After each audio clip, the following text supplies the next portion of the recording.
Naiz irratian, bigarren kafea.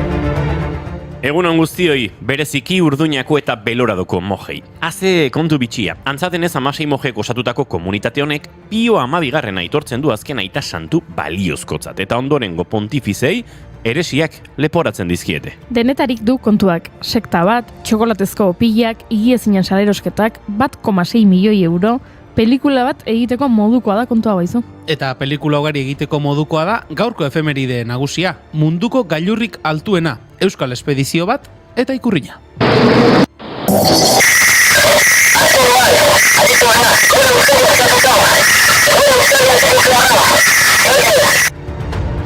Gaurko egunez 1980 Martin Zabaleta eta Pasanten Baxerpa Everesteko gailurrera iritsi ziren, munduko tontorrik altuenera heldu zen lehen euskal herritar espedizioa izan zen. Tenbada egun hartako irudi historikoan agertzen dena. 1953an Edmund Hillaryk Everestera iritsi zen lehen espedizioan egin zuen bezala, Zabaletak nahiago izan zuen gailurreko irudian bere laguntzailea izatea protagonista. Zabaleta eta Tenba 45 minutu egon omen ziren gailurrean, jetxiera latza hasi aurretik. Gaua gailurretik oso gertu igaro behar izan zuten eta izoztuta hiltzeko zaurian egon ziren. Hain zuzen ere, baldintza klimatologiko txarrek eragotzi zuten 1974an 16 euskaldunek osaturtako tximist espedizioa Everesteko gailurrera iristea.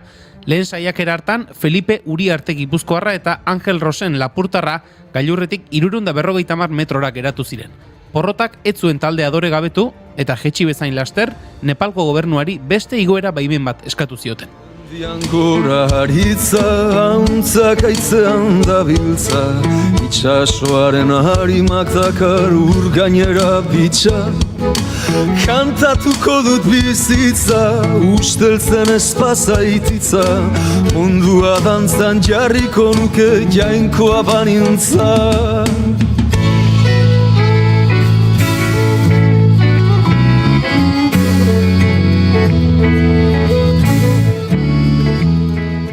Baimen horrek urte batzuk beharko zituen, baina jaso eta berehala abenturara itzuli ziren. Tximist espedizioko 5 euskal espedizioan errepikatu zuten, tartean gailurretik metro batzuetara geratutako 2 eta Martin Zabaletak. Nolakoa izan zen espedizio hura? 12 mendizaleak martxoaren 20an iritsi ziren kanpamentu basera.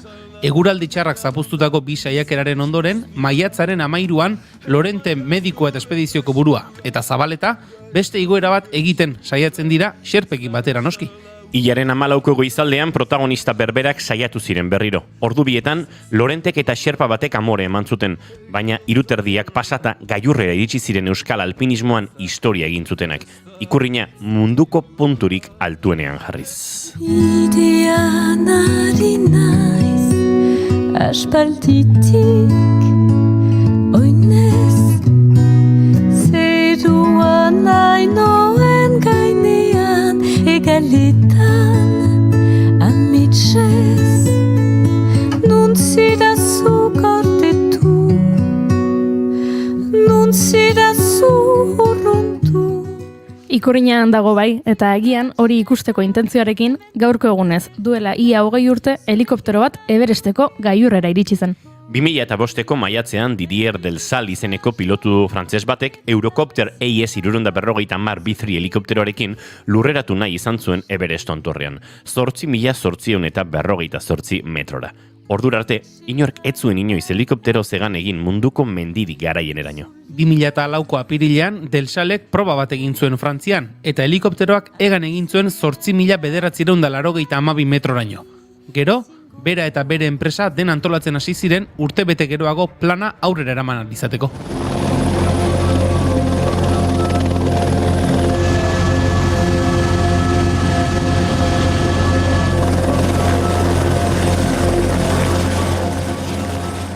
Eta bosteko udaberrian helikopteroan Nepalgo hiriburura iritsi zen Katmandura New Delhitik bidaia luze batekin ondoren. Hainbat saiakera egin zituen, baina oso gaizki pasatu zuen, ikusi baitzuen goranzko korrontearen uinek ozta-ozta uzten ziotela nahi zuen altuera kontrolatzen. Frantziako pilotuak arropa termikoko 2 kapa jantzi zituen bere anorakaren azpian, eta oksigeno botila osagarri bat hartu zuen hipoxiaren ondorio latzak ez pairatzeko eta burua garbi edukitzeko. Helikopteroko leihoak zabalik utzi zituen, bere arnasak kristaletan izotzik soretzezan. Eta horrela, 2005ko maiatzaren 14an motorra piztu, kamera bat grabatzen jarri eta Everest gailurrerako hegaldiari ekin zion. Iritsi zen eta baita lur hartu ere. 3 minutu eta 50 segundo segontzen bertan eta bizirik itzuli zen. Baina itzultzerakoan ikusi zuen kamerak ez zuela ezer grabatu. Hau markau. I'll be there in a hurry. You don't have to worry, 'cause baby there ain't no mountain high enough, ain't no valley low enough, ain't no river wide enough to keep me from getting to you, baby. Remember the day I set you free. I told you you could always count on me, darling. From that day on, I made a vow. Helikopteroetatik hegazkinetara, 2001ko maiatzaren 14ean, bardeetan bombardaketa maniobrak galarazi zituzten Euskal Solidarioak taldeko 10 ekintzaiek. Bardeak herriarentzat zioen pankarta batekin, ustez zaintza handia zuen tiro eremuan sartu, eta bombardaketa praktikak egiteko zerabiltzan hegazkin zar batean kateatu ziren. Antza denez, bombardaketa saioa egitera zijoazen hegazkinak ordu erdi zibili ziren gainetik egan alde egin zuten arte. Goizeko 10 joabeak zirela hasi zen ekintza. Ordu horretan, Espainiako armadako 3 F-18 hegazkin tiro ariketak egiten ari ziren tiro eremuaren barruan. Solidarioak, orduan, korrik abiatu ziren, zuriz jantzita eta aurpegi estalita. Azkenean, sartu eta 2 ordu terdira, Solidarioen kateak hautsi banan-banan arakatu eta atxiloturik eraman zituzten.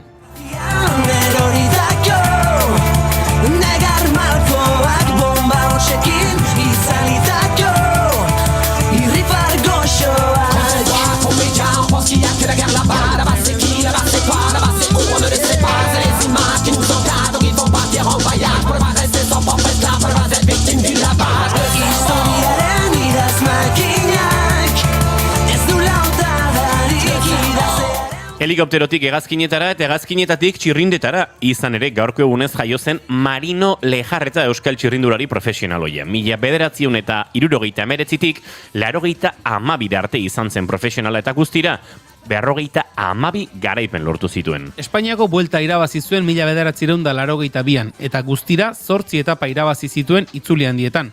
Donostiako klasikoa 3 aldiz irabazi zuen eta zale askoren ziklista kutxuna izan zen. 1982an Amorebietako udaberri klasikoan izandako eroriko baten ostean erretiratu zen urte horren amaieran. Bueno, eta garrantzitsuena badakizue Marino Lejarreta ez dela Alex Zule, edo hori ikasi genuela duela hilabete batzuk Monsieur Le Crepek egindako abestian behintzat.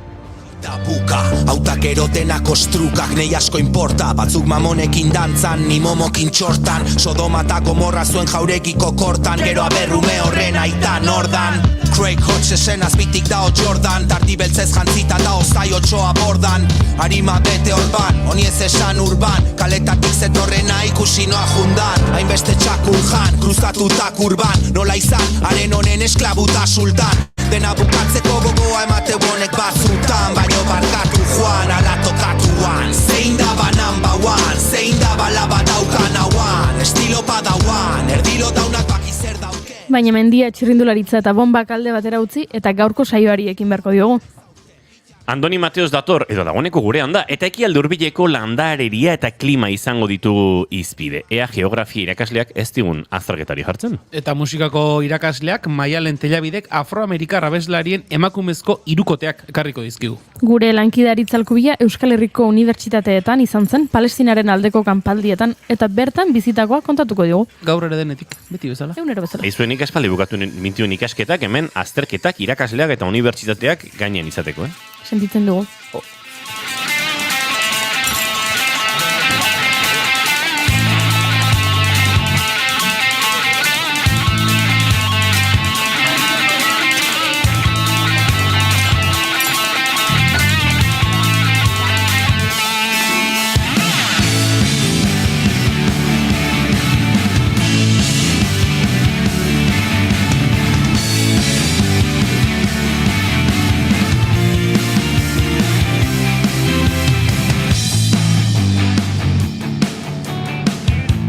Zuekin jaun Andreok Julen Goikoetxea Orbegozo jauna egunon. Baita zuei ere.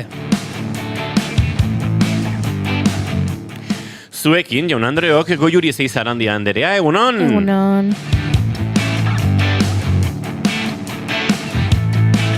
Eta zuekin izketan ari zaizuen hau, Inigo Asensio Elurbide gaur bigarren kafeak 700 eta 80 adun, maiatzak 14, goizak 10 eta 4 eta gu hemen 3 urrengo 2 orduetan zuekin bat egiteko asmotan. Ongi etorri, bigarren kafean zarete, naiz irratian.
Egunon guztioi, goizeko 10:17 minutu eta mentxe gara zuekin txatari begira jarri behar dugu segituan, baina bien bitartean gozatu Karena taldearen kantu eder honekin Latrinalia bihar izango dira gurean elkarrizketa akustikoan.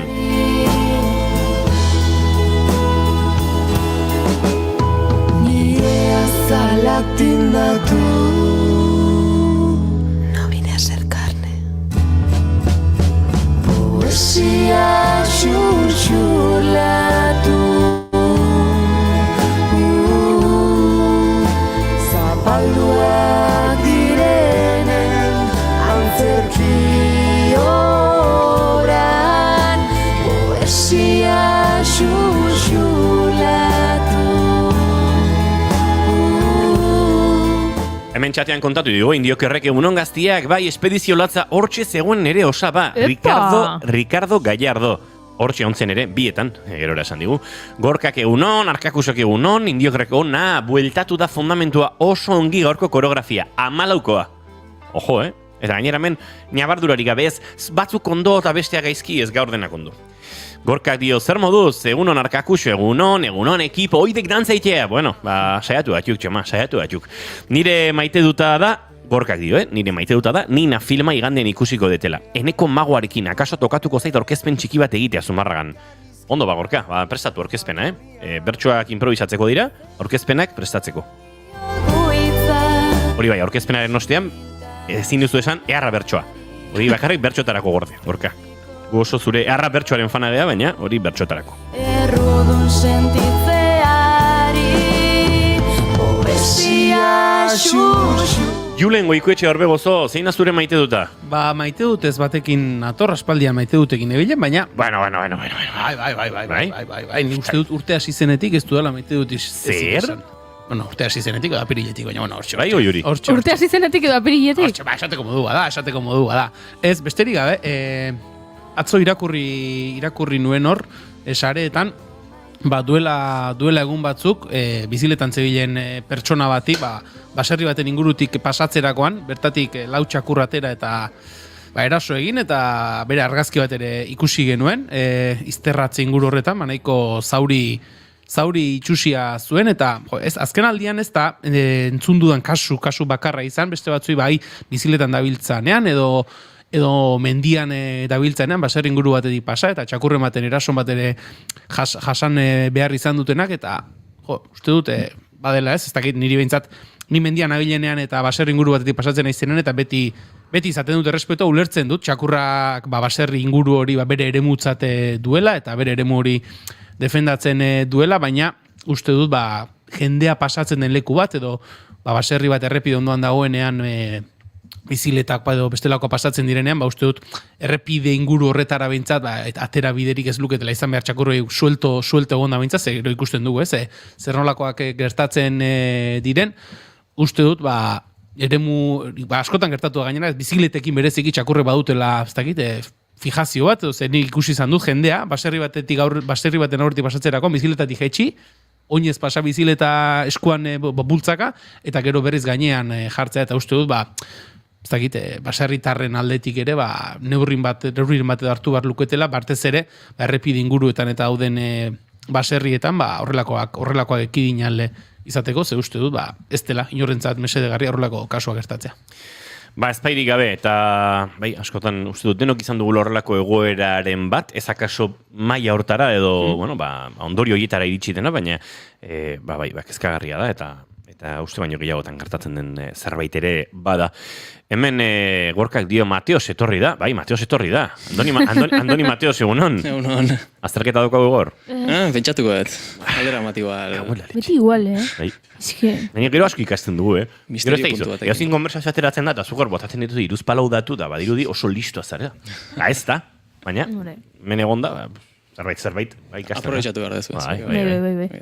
Gero egunean behinen galdetzen dute olako zerbait, eta eta gero erantzuten badakigu. Ez da egizen bat, baina zerbait bai ez? Pizkat. Bai. Baina nintzen petxatzen, zer ikasi dudan hola zehazki, eta da gehiago, olako background bat, ez? Inguru karstikoen inguruan dakigu desente. Pia bat, josu. Hor gara espezialistak nola baita. Goiuri, zein Andoni? Gaurreatako da laten bai igual. Goiuri, izena zure maite duta? Maite dut, ez bat. Ara, bestea, zuk ere apirietik, urte hasieratik, maite duz, nik izango nuke joan den azteko Julenena maite dut ez izan zela. Ez. Ez dakit da. Nik ere ez, baina, defendatu. Ez. Ez ditugu fiskalizatzen. Maite dutak, ez daukagu hemen erregistro bat esateko noiz izintzen azkeneko maite dut eza. Baina tira, nik sinesten zaitut, Eskerrik asko. Baina maite dut eza, ekarri dut gaurkoan. Bota. Ikusi dut, azkeneko egunetan Belgikan onartu dutela lege bat prostituzioa legeztatzeko. Eta ikusi dut jende askok lerroburuak irakurri dituela eta sekulako poza hartu duela, ez? Ze horrek esan nahi du, prostituzio egoeran dauden emakumei baldintzak hobetzen zaizkiela eta badaukatela, ez dakit, mediku seguroa, eta badauzkatela lan ordu batzuk, eta dena zoragarria dela. Eta ikusi dut jende asko ospatzen, hori. Ez dut hainbeste jende ikusi, kexatzen, lege honek baduelako lerro bat, zeinek esaten duen, baietz prostituzio egoeran dagoen emakume batek uko egin diezaiokela sexu harreman bat edukitzeari. Baina, bere txuloa esaten da, bere proxenetak. Proxenetak, prostituzio egoeran dagoen emakume horrek urtean, ez dakit 10 aldiz, ustet 10 dela, 10 aldiz, baino gehiagotan egiten badio uko bezero batekin sexua edukitzeari, proxeneta hori kexatu daiteke gobernura. Gobernuari kexatu daiteke, gobernua sartu dadin, eta derrigortu dezan, prostituzio egoeran dagoen emakume hori, prostituitzera. Eta hori dago ustez, prostituzio egoeran dauden emakumeak babestuko dituen lege baten barruan. Eta orduan, esan nahi nuen gaur, aprobetxatzen nahi nuen tartea usateko, kontuz, ze trampa sartzen dizkiguten, ze ustez askorentzat pozgarria den lege hau, prostituzioa legeztatzen duen lege hau, ez da emakume hauen onurarako, eta bada emakume hauen ekoizpen maila instrumentalizatzeko eta are gehiago gorputz eta makina bezala tratatzeko. Hor nire maite dut eza. Zure zauri handien adaka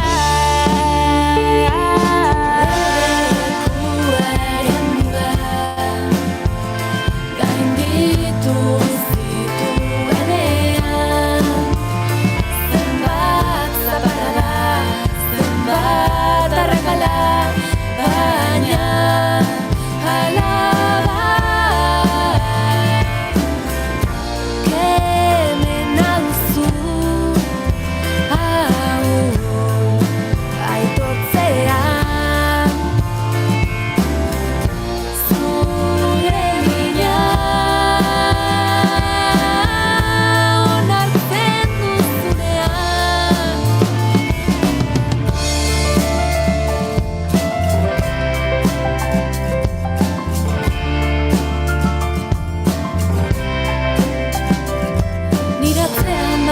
Andoni Mateos eta zure maite dut zein da? Ni ari nintzen pentsatzen nerean, eta badaukat, baina konturatu naiz, igual, lehenago zuri dagokizula.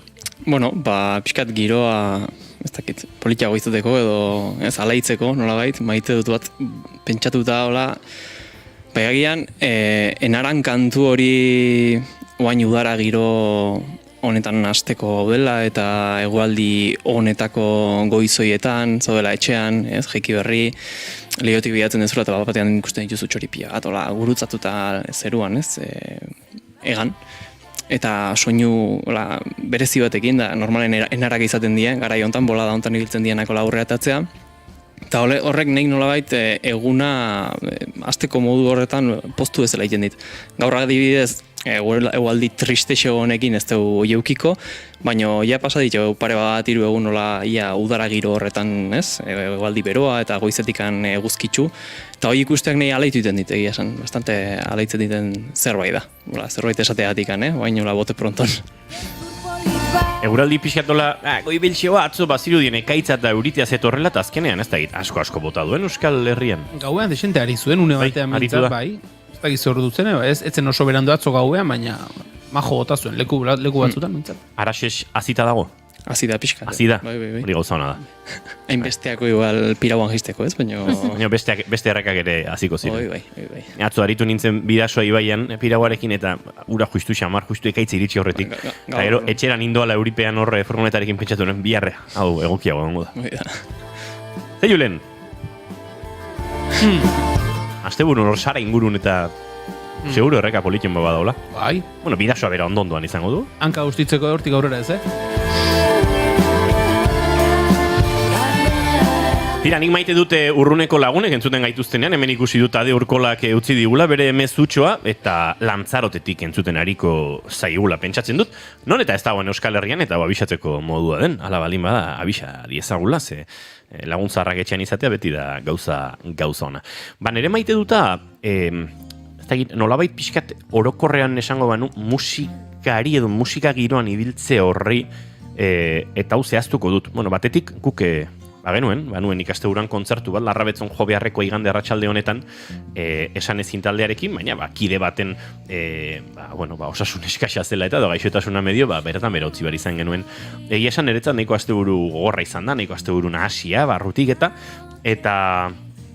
eta igandean, bukatu genuen hemen emakumezkoen itzulia, Denbi Bolerinen garaipena kontatu, joan ginen zerbait bazkaltzera Julen eta biok, eta gerora, ez da etxean nola sistako eskorra da bintzatu ordu erditxo bat ola pixkate ritmoa jeisteko aukera izan nuen, eta Tolosan bertan, etxetik gertu jotzen zuten Ariako lagunek, 3 tabernan, eta, banuen gogo eurak zuzenean ikusteko, kontzerturik genuela eta ikusita, behintzat igandea musika planarekin osatu nuen, eta esanin teknikari gabe bazarete, horbilduko naiz lehenago soinu probara, eta egingo dizuen nik soinu teknika, eta alaxe izan zen, egia esan gozatu nuen, eurak sonorizatzen, egia da talde baten evoluzioari ikustea, lehenago ere, astapenetan ere inoiz tokatu zaite eurak sonorizatzea, eta batez ere, hor baditut lagun zaharrak eta lagun berriagoak, eta eurekin kontzertua egin, ondoren antxe zerbait afaldu, eta pixkate musikaren giro horretan egoteak, alako terapia lanara egin zuen, eta etxera itzilen nintzen, nahiko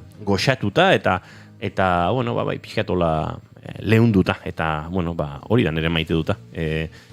Ez da habitat naturala ere badira kontzertuak, batzuontzat kontzertuak zentzu guztietan, egon zaitezke goran jotzen, beran teknikari lanetan, goizetik soinu ekipo bat montatzen, edota beste emat modutara, entzule bezala gozatzen besterik gabe, eta hor uste dut norberaren entorno natural horretan, inguru natural horretan, dena dela ederragoa.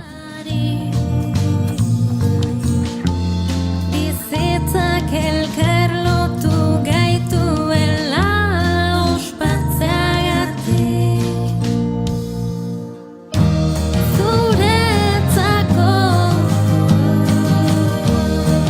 balsau dator zuna izaitu dalako nire alboan ta ez beste ino. Goizeko 10:00 eta bagoaz aurrera, Andoni Mateos gurean da esan da bezala, eta murgildu behar dugu gai serioetan.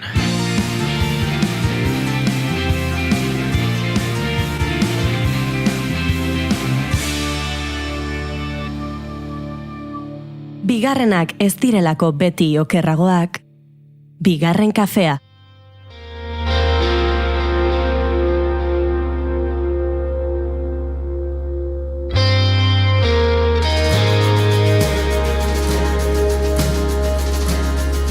Batzu sorlekutik urri hiltzen dira derrigo hilkutxa batzu zehazkatik. Gaur Andonik bere doktorego tesiko ikerketa ildoaz hitz egingo du.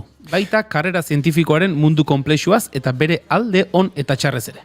Andoni tesia egiten ari da Euskal Herriko Unibertsitatean Josu Aranbarri geografoa eta Eneko Iriarteren, honen geologoaren zuzendaritzapean, kuaternarioa, ingurugiro aldaketak eta giza oinatzak doktorego programan. Geografia, historia aurrea eta arkeologia saiaren barruan eta gizapre historia aurreko ikerketa taldean. Eta hori guztia Eusko Jaurlaritzako doktoratu aurreko kontratuari esker. Eta lehenengo galdera, astapenetara joateko, oso argi eta garbi daukago. Zergatik erabaki zenuen karrera zientifikoa egitea? Galdera potoloa da, eta egia esan neire erabaki hartzea kostatu zitzaiten. Egia esan gradua ikasten dezunen ateatzen zea gradutik nolabait jakintza orokor batekin, ez da lehen inook esan duen bezala, ez da gai guzti hoetaz itzen da gero gauza orokorretaz dakigu, baina ez igual oso gauza zehatzetaz. Eta ez dizu inoiz hitzeiten badagoela, bide bat, eta kasu honetan geografia ikasita ez dizu inoiz erakusten, badagoela zientzia bat atzetikan, badagoela ikerketa mundu bat nahiko komplexua eta esanguratsua azkenen eragin handia daukena gero egunerokotasunean. Eta holaxe bukatu nun gradua. Master bat beste baten atzetikan, pentsatuz zer egingo nuen etorkizunekin enekila. Olako batean, bigarren hezkuntzako masterra eta irakaskuntzako master hori ikastea erabaki nuen, bigarren hezkuntzan aritu naiz 2 urtez, oso gustua eta oso kontentu, baina atzetik beti ez mamua, baino hortxe, zerbaitek esaten zidan, ikerketa. Gustatzen zitzaiten zerbait zalako eta enekin nola bideratu behar nun nire egunerokotasun horretan bide hori hartu alizateko. Orduan, saltxeatzen, azkenen gaur egun mundu guztiak egiten duen bezala, ez interneten sartu eta informazioa bilatzen, konturatu nintzen, aukera bat bazegoela. Alde batetik Eusko Jaurlaritzako doktorego tesi egiteko kontratuen bitartez laguntza ekonomiko eta bez nolabait instituzional batekin mundu horretan murgiltzeko. Hortaz, ausartu nintzen, ikusi nun adinaren gatik azkeneko urte horietan kokatzen nintzela aurkeztu alizateko, orduan trena behin pasatzen da, eta esaten nuen aurrera, kontaktatu nuen kasu honetan zuzendaritako batekin, hari kontatu nion, nire buruan neukan guztia, 1000 txori, egia esan, eta ezer zehatzik ez, eta behai esker, beak pixkak gidatu zidan, beak proposatu zizkidan gai desberdinen gatik eta bar, animatu ginen proposamena idaztea, Eusko Jaurlaritzara deialdi horretara aurkeztu alizateko, eta zorionez, onartu zidaten urtarrilean, konkretuki, 2024ko urtarrilean, eta horri esker hasi nintzen. Egia esan, atzetikan saltxa gustatu izan zaitelako beti ikerketa munduan, proiektuetan, eta hemen etorri izan naiz beste pertsona batzuekin baita ere proiektu ezberdinetaz hitzeitea, eta grin horri esker, ez da. Beti daukazulako atzetikan zerbait, zergatik ez. Guazen muturra sartzea hemen eta guazen gauza berrien bila. Hoi izango zen gutxi gora bera arrazoi nagusietako bat. Mantendu duzu hasierako grin hori? Bai, egia esan konturatu naiz ez dela erresa, eta oso mundu komplexua, eta nahi gazu bukaeran pixkat itzengo dugu gehiago nola funtzionatzen duen mundu honek, baino grina eta gogoa ilusioa dago, hasi besteik ez nahizin, azkenen esan deten bezala urtarrilean hasi nintzen ofizialki kontratuarekin, eta baindikan aurretikan beste gutxienez 4 urte pasako ditut honekin lanean eta pentsatu nahi dut evoluzio horretan zehar gauza pila bat ikasteko aukerako dutela eta proiektu desberdinetan parte hartzeko.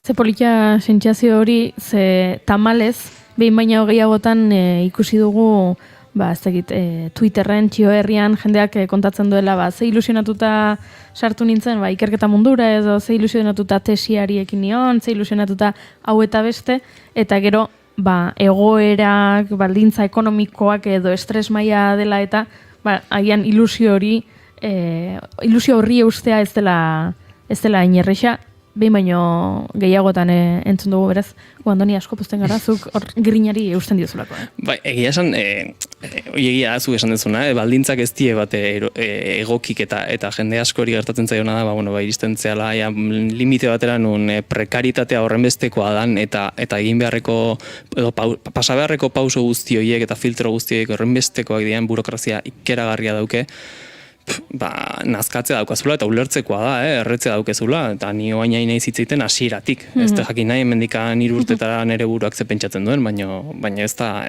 erronka erreixa, hori egia da. Sakondu ezakun gaiean. Zergatik gai hori, nolatan, pixka bat kontatu iguzu, Andoni? Bestetan esan izan diazu ez, Araxesei buelta gehiagi ematen dizkiotela. Buelta gehiagi zu, esaten, badakigula asko maite duzula inguru hori, badakigula berezia dela zuretzako, gehiagi ez dugu inoiz esan, ez zain jugo? Gehiagi ez, gehiagi ez. Izatez, pixkat erabiltzen dugu ja, arrotasunetik ez, Araxes arroaren inguruan zenbat konta genizazueken, horako gozen. Arrotasunez. Araxesen arrotasunetik. Oso dugu juri, eskerrik asko hor. Konturatu gabe egiten ari nintzen itzjokua azpimarratzegatik. Barkatu. Julen ondo? Maite dut eza? Maite dut eza, humore eza. Bale, barkatu. Bai, gauza serioetara. Araxesi lotuta, ez? Esan deten bezala, hasieran nire proposamena zuzendaria pixkat baizi joan Araxesekin, azkenen nire graduamaerako lana, nire masteramaerako lana Araxesekin lotuta zijoazen, baina, beak planteatu zidan, interesgarria bai izan zitekela, baina bat zegoela nunbait, munduko leku konkretu baten proiektua da honeko martxan, potentzialtasun oso handiarekin, eta horren inguruko azalpenak eman zizkian, eta egia esan, ni €1 gelditu nintzen kontatu zian guztia, ez esan, ostras, ni hor, ni bezalako pertsona bat, ez? Nola esaten da, sindrome del impostor hortan bizi gehala batzu bizitza guztien, enun ikusten ere burua hor sartuta. Kontua da, bere proposamena lotzen zala ekialde hurbilen konkretuki Jordaniako ipar ekialde inguru horretan, eta garai historiko konkretu baten. Garai historikoi izango da neolitoa hasiera, neolitoaren hastapen hoietan, kronologikoki kokatu beharko bagenu. Eta bere proposamena lotuta zijoan batez ere landaretzak, landarediak, bertako landarediak garai horretan, neolito hastapen horretan, zer nolako bilakaera izan zuen, gizakiaren benetako antropizazioaren aurretik eta ondoren. Dakigun bezala, eta igual, galdera bezala erabiltza daukat, atento zabiltzaten pixkat, neolitoa zertzan, neolito garaia. Hau ikastolan, DBH-etik ikasten duen zerbait da, neolitoa. Historia aurrean neolitoa. Zer jakin behar du garaia, gizakiaren... Zer gertatu zan hor, benetan, neolito garaian. Abeltzaintza. Abeltzaintza, eta nekazaritzaren... Asentatu egin zirela, ez? Oida, sedentarizazio prozesua. Jordanian, oso ondo, Goiuri? Jordaniako eremu horretan, lur planeta guztin, lehenengo lekua izan zen, nun nekazaritza abeltzantza prozesua ematen hasi zen. Horregatik da, garrantzitsua leku hori. Oengu pixkat egiten badegola bidai azkar bat Jordaniara zenolako, paisaia zenolako ezaugarri klimatikoak ditugu bertan. Hemen bezala, basotua dago, berde-berdea dago, urez lepo dago Jordania. Ez nahi spekula egon, ez Jordanian eta Jordaniatik burura... Israel, inguru guzti hori, Siria, nolakoa dira inguru horiek? Lehorrak. Lehorrak.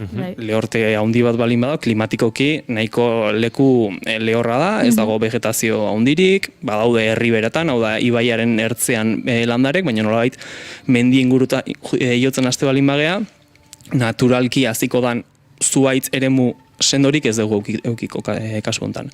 Orduan, nola da posible, orain dela kasu hontan nire tesiaren kronologia, datatan sartu behar bade, orain dela ia 12.000 urte, orain dela ia 9.000 urteko tarte horretan kokatzen da. Nola da posible, garai hartan, bertan, nekazaritza eta abeltzaintza gertatu izana. Desertizazioak gerora gertatu delako pentsatzen dut. Klima aldaketa bortitz bate onda, progresiboa, pixkanaka hemen pairatzen egiana, bai, igual alderdi atlantiarrera berandugo iritsiko da, baina Iberiar penintsulako hegoalde guztian dagoeneko, desertizazio prozesu handi baten kokatzen dira, leku konkretu batzutan gehiago gutxi eta bestetan gutxixio, baina bertan, orain dela 12.000 urte, nolabait, egoera klimatiko oso egokia zegoen, bai?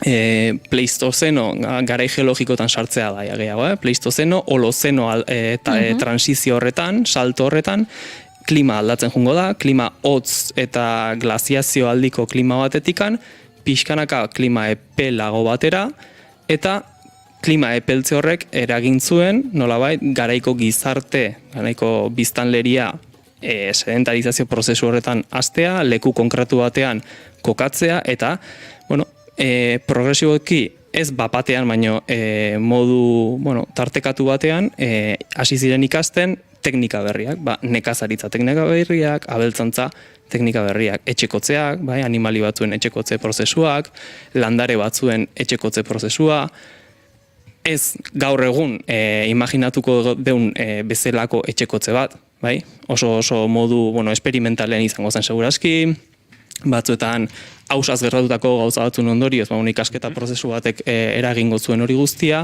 eta horri esker, gizarteak hartzen du dinamika guztiz desberdin bat. Dinamika bat, zeina gaur egun guk, uste balin badugu ere, oinarri industriala daukagula eta teknologikoa, funtsean, gure sistema, gure gizarte sistemak jarraitzen du izaten dan bezalakoa, nekazaritza eta abeltzantza daukagulako. Hau da, oinarria hor bertatik dator. Neolito garai horrengatik dator. Horregatik da leku estrategikoa eta garrantzitsua ikertzeko kasu honetan. Horre, aipatu duzu lehorra den inguru hori, eta nola aldatu den, eta desertizazioa gertatu den, pixkat mapari begira nengoen kokatzen nuelako, oraintxe Israelen genozidio hortatik oso gertu. Hor, justu tartean, nolabait, Jerusalen eta Amman tartean edo, Jordania eta Palestinaren artean, itxaso hila legoke, ezta? Eta hortik itsasora ere, gaur egun Gazako zerrenda aipatzen dugunean, edo gorago Jerusalen berarea, distantzia ez da oso ondia. Ez. Hor ez da 200 kilometro egongo diren.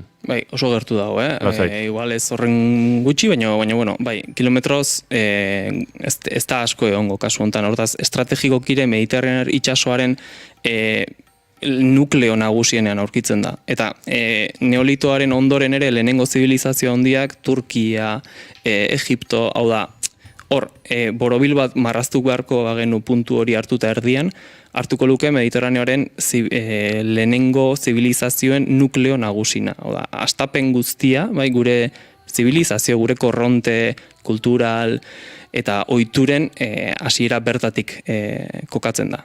Gaur egun, bertan, ikusi duen bezala ez, egoera guztiz bestelakoa da, gaina gatazka politiko, estrategiko oso potenteak daude, eta egia esan horrek zerpentsara egin dezake etorkizun bati begira hemen egoerak okertuko balira klimatikoki, hau da, egoera pobretuko balitz, pobrezia klimatiko bat egongo balitz Europako zenbait lekuetan, batez ere Mediterraneoekin lotuta dauden eremuetan, izan lehengaien eskasiengatik, ur eskasiarengatik, nolabait horrek sortu ditzake etorkizun batean gatazka batzuk.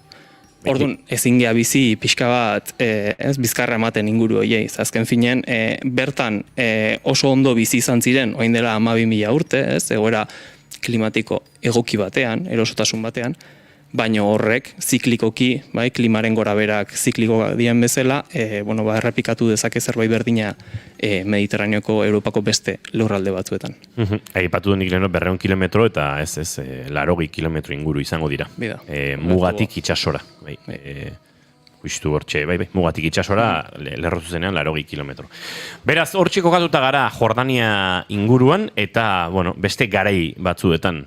Horre badago ez ariketa bat, visualizatzeko edo ulertzen saiatzeko nolakoa zen, ez ikerketak ematen dituen pistekin, nolabait eraiki egiten da, ez? Imaginario moduko bat, Andoni. Horregatik, eta nire ikerketa lerroaren oinarri nagusietakoa da berreraikitzea. Berreraikitzea, paisaia aldetik nolakoa zen inguru hori, baina paisaia biotikoa ditzen zaiona, landaretza, izaki bizidunekin lotutako paisaia hori nolakoa den eraikitzea. Hortaz, nire ikerketa lerroak dauzken nolabait bi adar nagusi, bai? Adar landaretzarekin lotuta daukan adarra, bai? Nolako landaretza zuhaitz nagusiak nolakoak ziren, zenolako taksoi nagusiak zeuden, zenolako espezie mota ezagutzen ziren, eta horretarako erabiltzen den teknika nagusietako bat, eta erabiltzen dudan, gaur egun da palinologia, hau da, polenaren ikerketa.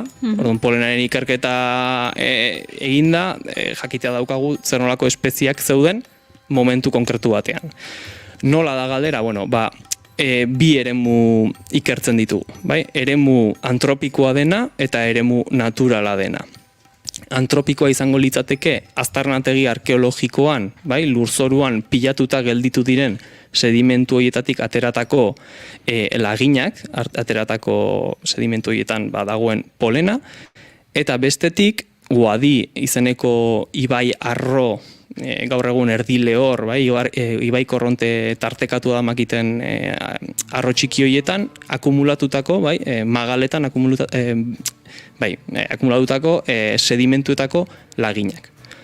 Batean gizakiaren eragina ikusiko da, bestean gutxixeago, bai, bere modu naturala ikustea egongo da. Orduan, nire lehenengo lerroa azkenen izango da, bi horietatikan ateratako informazioa begiratu eta jakin zer nolako landaretzak zegoen inguru horretan, bai? Palinologia dala landare bakoitzak, bai, esporak edo polenak emititzen ditu, bai, fekundazio prozesu hori sortu alizateko eta beste landare batzuk fekundatzeko, eta landarera iristezten polen hori eta lurzoruan akumulatzen den polen hori da nik irakurtzeko aukera daukatena. Eta horregatik, nolabait identifikazio baten bitartez, laborategian jakitea dauket ze espezie dauzkagun nolabait inguru horretan. Hoi alde batetik. Ze kontzeptu poetikoa polena irakurtzeko ahalmena edukiko dudala.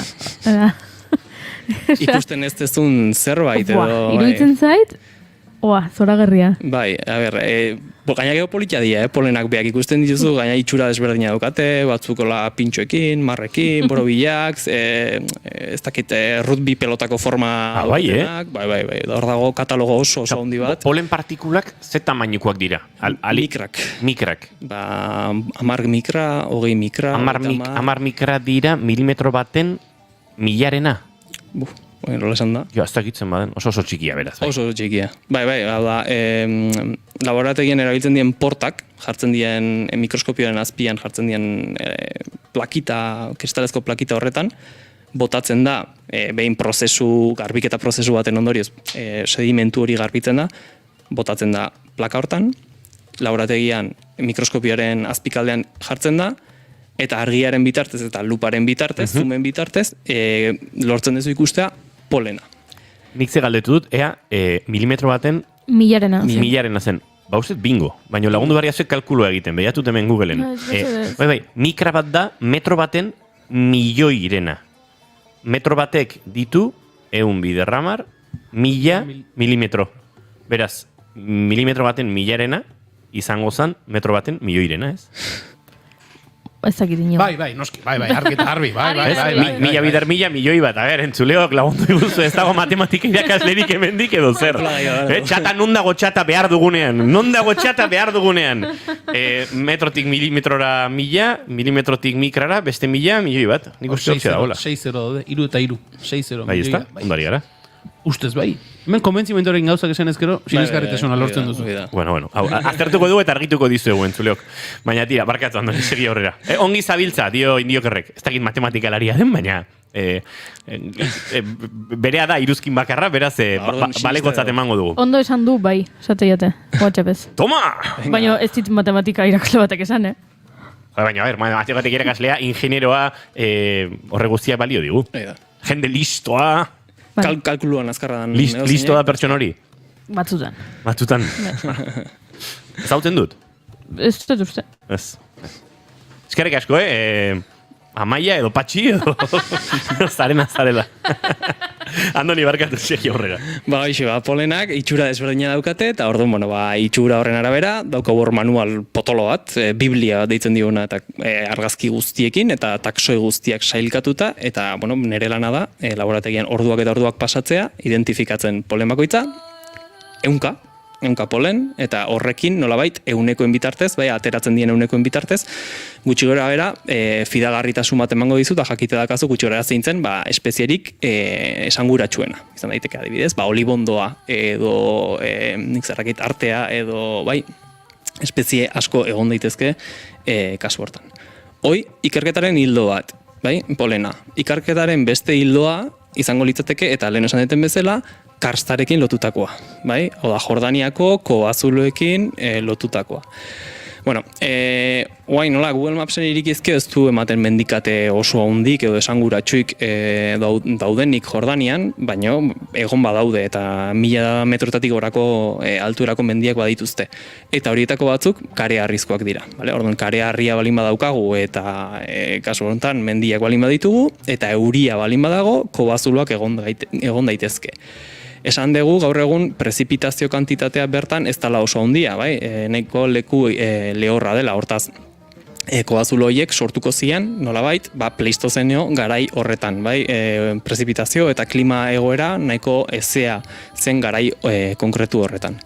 Orduan, kasu honetan, bertan garatu ziren koazulo guzti horiek ikertzea izango da bigarren fasea, eta koazulo barruetako espeleotemak ikertuko ditut, kasu honetan.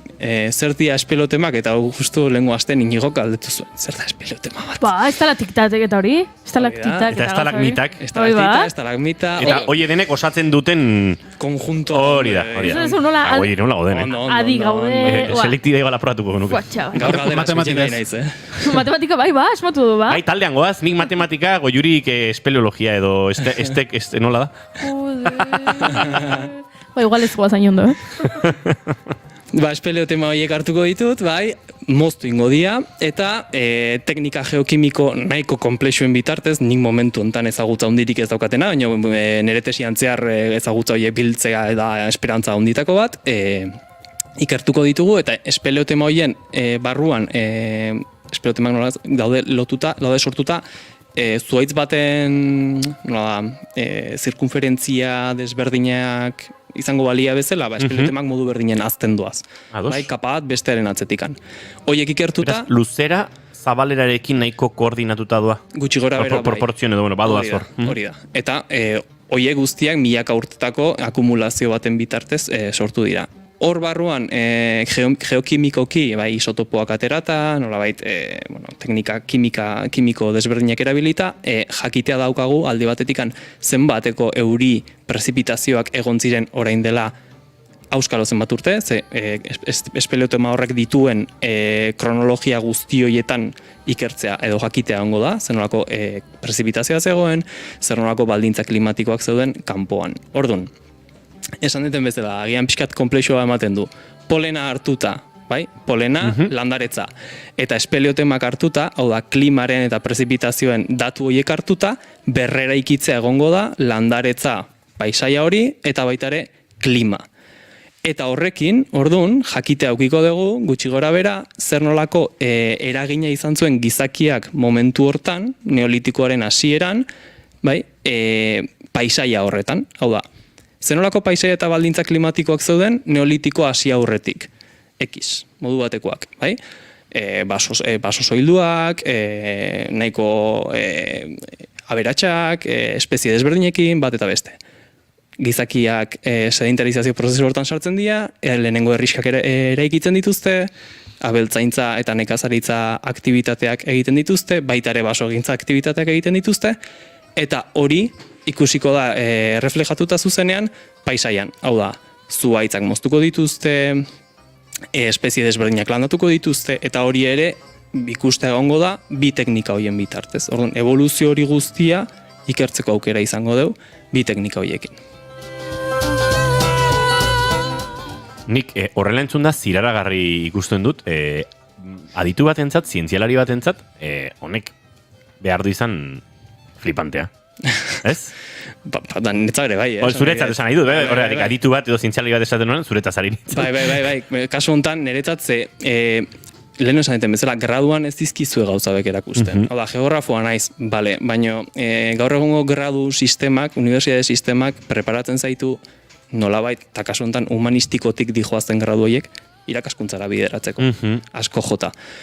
Eta konturatzen zarenean, badaudela ikerlariak, geografak direnak, geologoak berdin da, lur zientziaekin zerikusia daukatenak, olako ikerketa lerroetan lan egiten dutenak, gauza konplexoak direnak, nolabaiteko munduko leku oso interesgarrietan lanen dabiltzanak. Hortaz, ohartzen zarenean eta aukera daukazunean horren parte izateko, eta kasu honetan tesia egin ahal izateko, noski, zerbait flipantea iruditzen zait, eta aberatsa dan zerbait da, argi dago. Nik beste bi galdera dauzkat. Bat, enioke magia kendu nahi ikerketari, baina ondorio hauek gerora visualizatu daitezke? Egiten dira gero, ez da egite, garai arteko landarediaren olako maketak edo visualki nolabait kokatzen saiatzen zarete, edo hau gehiagi eskatzea da, edo oso... Ez, berez, ez. Eta badaude pertsona batzuk, espezialistak direnak, paleo paisaiaren errekonstrukzioan izan marrazki bitartez, irudien bitartez, eta egiten dira, karo.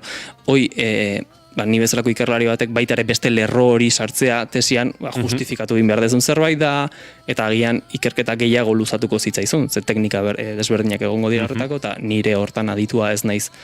Baina bai, jendeak hartzen ditu olako ikerketak eginda daudenak, eta ikerketa lerro berriak sortzen ditu, non erabiltzen dituzten dauden teknika, ez dakit ikusentzunezko teknika pila bat, hori guztia, nolabait, berrera egitzeko. Irude betaurrekoen bitartez, eta maketen bitartez duk esan dezun bezala. Berez bai, eta hori nire ustez oso garrantzitsuan zerbait da. Azkenen, ikerketa ondo dago eta garrantzitsua da, baina askotan ikerketa munduko nukleo horretatik ez da ateatzen. Bai, hau da, behar da nolabaiteko zubilan hori, jendeak, bai, ikerketa horretan aditua ez denak, esateko, ostras, bagia da, ze interesgarria da nau, edo ze gertatu zen, eta ze gertatzea daukan etorkizunean hemen, edo hori guzti. Berriro magiak enduko diot, baina Instagramen reel bat horrelakoa zen Jordaniako landaredia historiaren momentu honetan oso birala izan daiteke, eta aldiz ikerketa bat oso ikerketaren moan geratzen den zerbait da, ez? Beraz, badago hor konprenitu bat edo irakaskuntzara eramaterakoan ere badauka, ez? Indar hori hau dena sortzeak. Bai, sozializazio horri garrantzia eman behar zaiolako nire ustez. Bestela beti egongo da zubia handi bat bi munduen artean ikerketa eta ikerketatik kanpoko guztien artean. Gauzak gerturatu egin behar dira eta ezagutaraz egin behar dira. Ez bakarrik ikerketa, edozen gai, izan musika, izan artea, azaldu egin behar dira eta jendeak ulertzeko azkenen instrumentu pila bat egon daitezke. Irratia, telebista, zinea, dokumentalak, irudiak, edo zer gauza. Eta azkenekoa agurtu horretik, goizeko 11ak ditugu eta informazioaren bila joan behar dugu, ez dakit badakizun Jordanian interneta oso ondo da biela. Bai? Esango nuke baietz. Sentsazori daukat. Bai, sentsazori daukat. Ez hau mezu izkuturik hemen. Bai, hombre, Jordaniara joaten denean bideo deiez entrevista nahi ditugula berarekin. Ez dugu lertu. Ez da nik ere ondo nire zai. Lasai, denbora geratzen da. Noiz zuaz Jordaniara? Ba, iraia bukaera alde hortan, 10 bat egun pasako ditutan landalanean, kobazuloan bila, landaretzaren berreraikitze prozesu horretako lanetan, eta, bueno, bai, bida, haizu, deien bat eiteko gogotxu balin bat zaudete, bai. Ni kontentu handikan konektatzeko. Ez pairik gabe. Andoni Mateos, eskerrik asko jarraituko dugu oraindik denboraldia bukatu aurretik zurekin geografiaren inguruan ikasten, eta batez ere jarraituko dugu pendiente zure Jordaniako bidai horren, eta bertatik ateratzen diren ondorioen, ikerkuntza honen ondorioen bila. Eskerrik asko? Zuei. Eta laizter arte. Gu bagoaz, azken ordukoaren bila esan da bezala estudio zentraletara, antxe izango dugu pestune batetik bestera, gure lankide Oñatze Aizpuru. Oñatze, bonon? Bai, kaixo egunon, Gasteizko Parlamentura begira gaude, maila osatzeko bozketa egin eta orain ari direlako botoak banan aztertzen. Momentu honetan, Parlamentuko mahaiko presidentearen izenak ari dira banan esaten. Ez usterik ez da espero, Bakartxo Tejeria izatea espero delako. Bakartxo Tejeria. Berriz ere bertako presidentea. Eraitza ez de Egilaz, EH Bilduko legebiltzarkidea ari da irakurtzen, rekuento hori egiten, baina ia ziur Bakartxo Tejeria aterako dela bertan berriz ere presidente 13. legealdi honetan. Pelli lekuanarekin egingo dugu bat, Pelli, kaixo egunon? Egunon, hasi berri da Eusko Legebiltzarreko lehendakari hautatzeko bozketa. Hautagai bakarra aurkeztu da, Euskal Alderdi Jeltzaleko Bakartxo Tejeria. Solamente se ha presentado una candidatura a la presidencia de la Cámara que es Bakartxo Tejeria Otermin. Procedemos al inicio de la votación. Eta une honetan bozketa betean murgilduak daude legebiltzarkideak, hori bai jardunaldia hautetsi guztiei deituz eta hauek jarlekuak hartuz hasi dute. Jonathan Moreno Carranza, Irina Rábalo Navarro, Naiara Bedialauneta Bilbao. Ondoren, adineko maila eratu da. Honen ardura Miren Gallastegi sozialistak jaso du eta jardunean daramaten legebiltzarkideak agurtu ostean ongi etorria eman die hasi berriei. Que es un placer saludarles de nuevo. Y en segundo lugar a todos aquellos que se incorporan, darles la bienvenida a este Parlamento, ongi etorri, ganbara honetara. Berarekin batera lehendakari postuen ezarri da, EAJko Irune Diez eta PSko Susana Diaz, idazkari lanetan EH Bilduko Eraitz Saez de Gilaz eta Edurne Benito daude. Hor beraz, bidali berezia, epeli lekuona dugu, Gasteizko parlamentuan, esandakoa Bakartxo Tejeria soilik aurkeztu da presidentetzarako eta ezusterik ezean, biztan da bera aukeratuko dutela legealdi berrian ere, Gasteizko parlamentuko presidentea.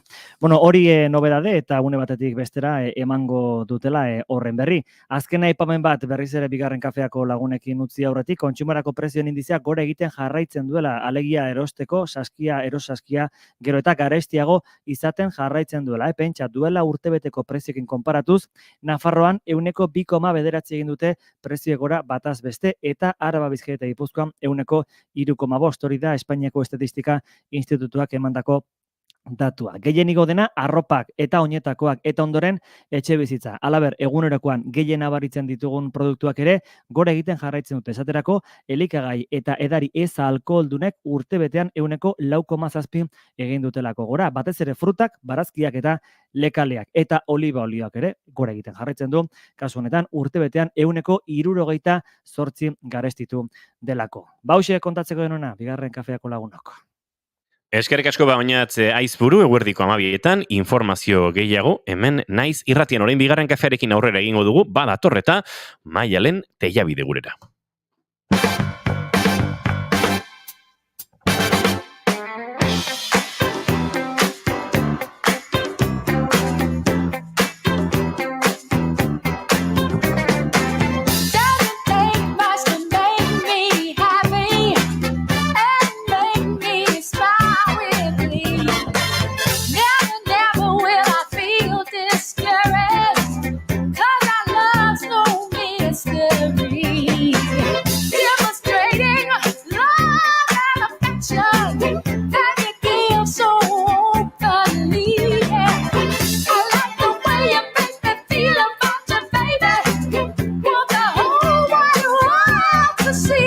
Mikrofona bere alturara kokatzen ari da, diba hundiek bezala, eta hementxe dugu gurekin Maialen Tellabide. Maialen, egunon? Good morning, egunon. Good morning. Good morning esaten badiazunik Tellabait esan bizu.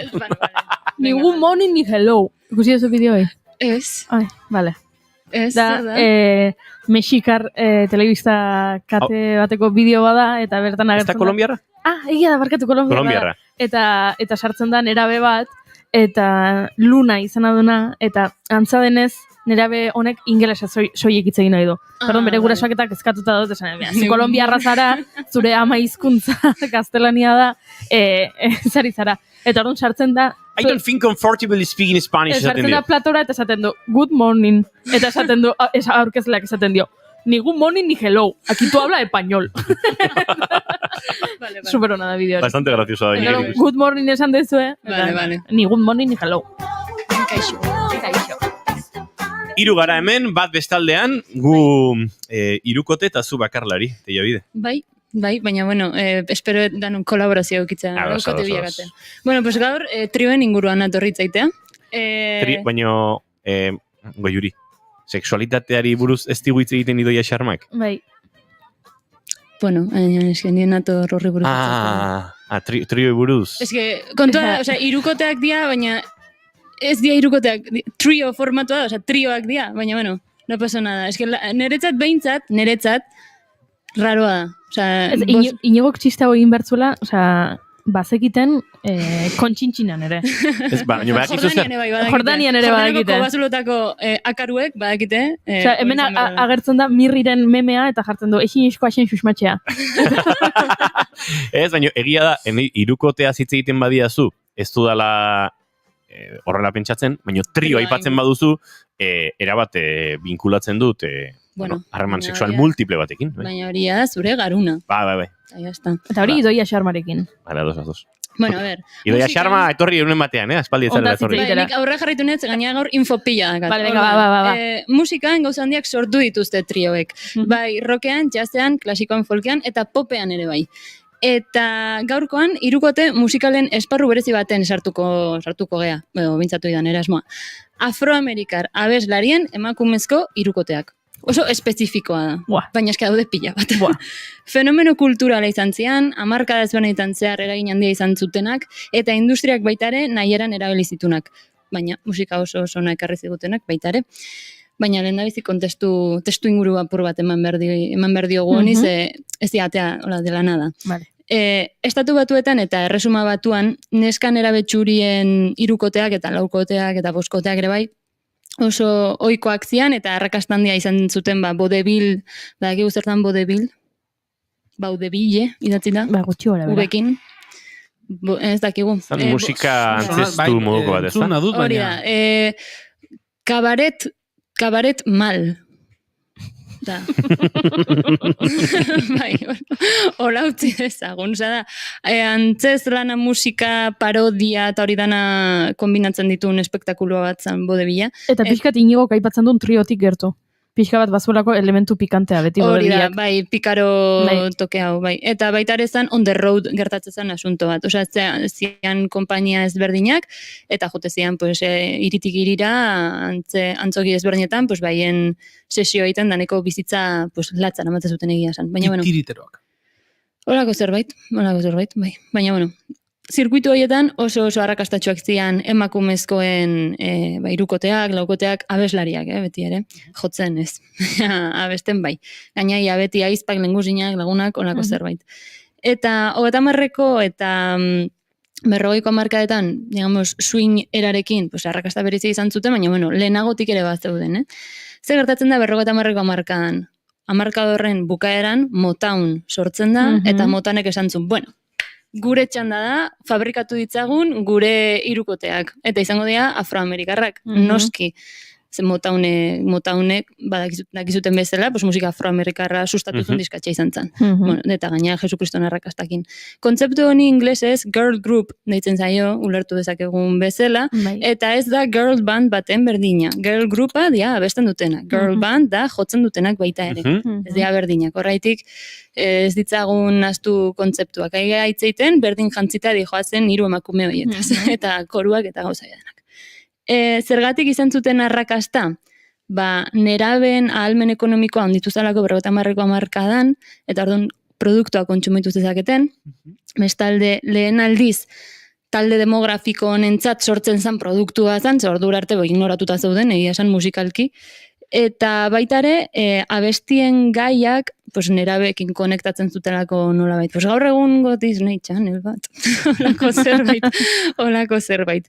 Eta gero baitare, gauza importante bat, neska nerabeak target bilakatzen dira. Osea, bilakatzen dira baitare, hori, industriaren helburu. Helburu bat, hori da. Eta orduan, pues, behaientzate ere sortzen dian taldeak dira. Zegia da hasiera baten, neska girl group hauek, ikuslego, pues, gizonezko ikuslegoa zeukatela, baina gerora nesketan ere ikusi zuten horra arrakasta handia. Eta noraino iristen da asunto hau, 1976, alegia, 6 urteren buruan, 750 talde sortzen dira. 6 urteetan. Pila badia. Eske pila badia. Estatu Batuetan bakarrik, Pixka bat gaur egun gertatzen ari dena Korean K-poparekin eta idolekin egiten dituzela horrelako. Bukaeran komentatu behar nun hori, bai. Baina eski talde mordoa dira. Eta, klaro, ze gertatzen da gainera, momentuan, 60ko hamarka hortan, etzeukaten Jesukriston arrakasta ere, ze gertatzen zian bi gauza, rock and rolla, eta British Invasion, Beatlesak eta hau edan, Rolling Stones eta Kings eta hau denak. Hori da. Osa, hoiek zian petatzen zutenak ez nesken taldeak, orduan, 750 talde sortzea Estatu Batuetan, de la nada, da pixkat, pues, dago, eskaintza handia, baina demandarik ez. Orduan, pues bueno, zeinek izan zuen arrakasta, pues de Supremes taldeak, eta jazta, bat gaien duzan guztien gainetik, es lo que hay. Baina, bueno, baita ere, gogoratzen dezuten nola itzen genuen American Bandstand eta Soul Train telesaien inguruan. Oso garrantzitsuak izan zian, honen edapenian, ze talde gehienak Chicagon eta Philadelphian sortu zian. Etzan kasualitatea izan, guztiak eragina daka eta guztiak errubera martxan jartzen du, digamos, nola baita esateko. Nik hontan 3 kategoria berizi ditut. Alde batetik, Icepack eta institutuko lagunak zian nesken taldeak, bestalde, gizonezkoen abeslarien koristak zian nesken taldeak, eta bestaldetik industriak sortutako nesken taldeak. Oia, bai, industriak, diskaetxek bereziki, zu talde bat osatuko dezute. 3 kategoria daude, orduan, hasiko gea, eta bain, entzuten egeana da, Please, Mr. Postman, The Marvelettes taldekoa.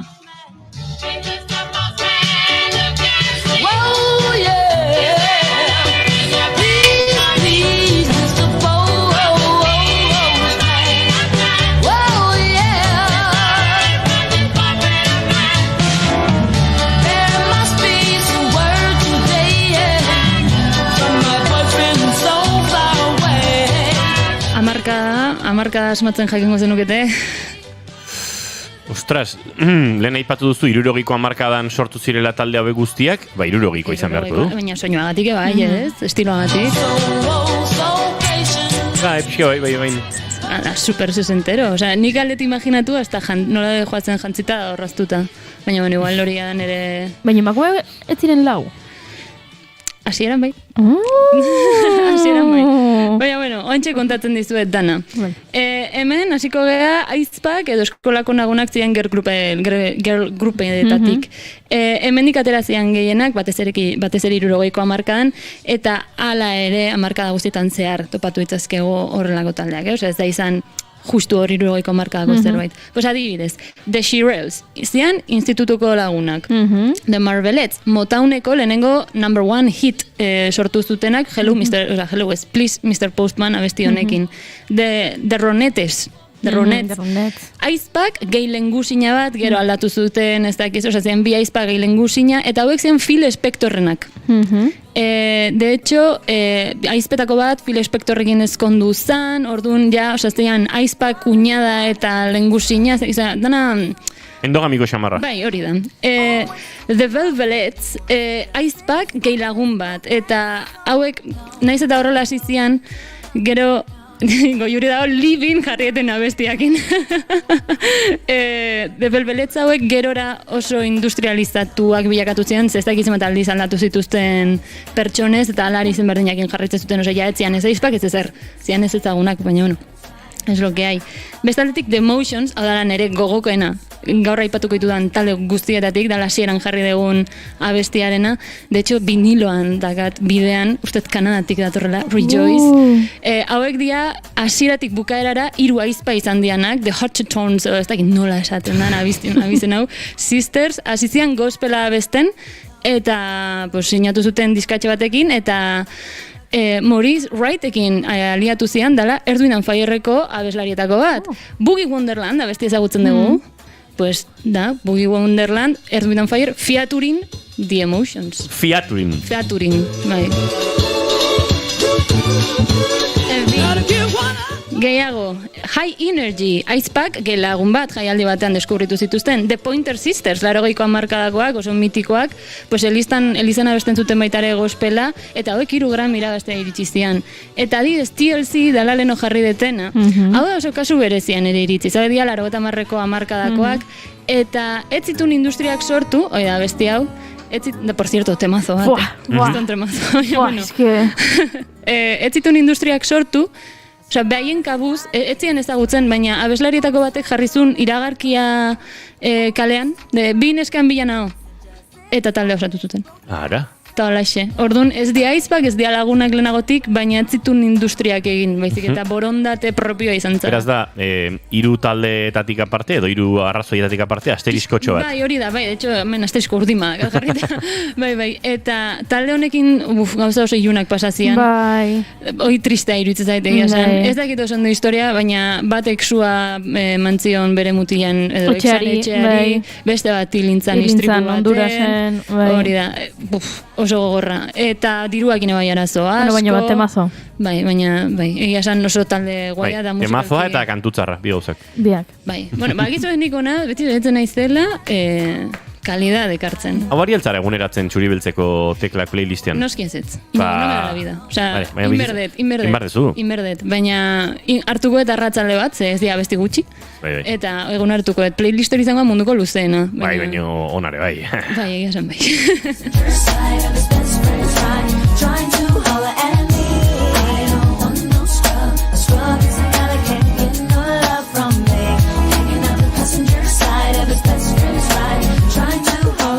Bideoklipa da ikiarri noventeroa, ikiarri eta harmonia ere bai, osea, da progresioa entzuten duzu da 90s, jazta. Baina, bueno, igual egun ematen horri buruz hitz egin dezakegu. Ados. Bigarren sailkapena, gizonezko abeslarien koristak. Hemen dago talde bat flipatu inula, dala The Andantes. Andante ez dakinantzako da musika klasikoko indikazio bat. Andante, pues da, abiadura bat, pues, oinez joango bazina bezala, besterik gabe. Zara, 80 inguruan Andante? Ni idea. Osea, gauza horiek, sinceramente, ez dut inoiz jakin. Nik dakit, bizkor normal edo poliki. Horraino iristen naiz. Da, gero esaten diate regulatu. Baina, bestela, Andante da hori, oinez jungo bazina bezala. Eske gehiago dia sentsazioak abiadurak baino. Baina, bueno. De Andantes irukote hau, Montauneko korista arrakastatxoenak dira, ze Marvin Gaye, Stevie Wonder, Michael Jackson, gehiago, eske ez da, orain ez eskit etorriko abeslari gehiago. Eta gatz bat mingainan punta, baina ez etorriko. Bueno, hauek guztien diskotan azaldu dira, guztietan. Osea, zuk entzun balmaituzu koristak Stevie Wonderren lehenengo diskotan, The Andantes dira. Eta oso abeslari onak dira, eta behin LP bat grabatzeko aukera eman zitzaien. Ea arrakasta izaten zuten. Behin. Eta bueno, pues badaukate hor pare bat disko, osea pare bat abesti grabatuta, bersio batzuk izugarrizko onak diala, baina hori, ez hitzaien promozioa eman, ez hitzaien aukera gehiago eman, da, pues, korista izateak pixkat kondenatuta gatu ziren, baina, bueno, kriston talde hona dana esan berda. The Blossoms, baitare Phil Spectorrenak, eta hauek badauzkate 4 edo 5 LP propioak, baina batez ere Phil Spectorren abeslarien koristak izan zian denbora luzez da, hori, koristen arazoa zein da, pues gaur zuk ezin balmezuk kenduko zaitugu, beste bat jarriko dugu, eta horrela kiteipon pixka bat, orduan ez dia gehiagi mantentzen. Eta hain bat oso kuriosoa, Hit the Road Jack ezagutzen dugu? Boa, temazo. Bai. Hit the Road Jack. Horra bestan duten emakumeak, deitzen zian The Cookies, gero deitzen zian The Realettes, eta gero bakarka edo, bai, independenteki saiatu zianean deitzen zian Sisters Love. Kriston onak dia.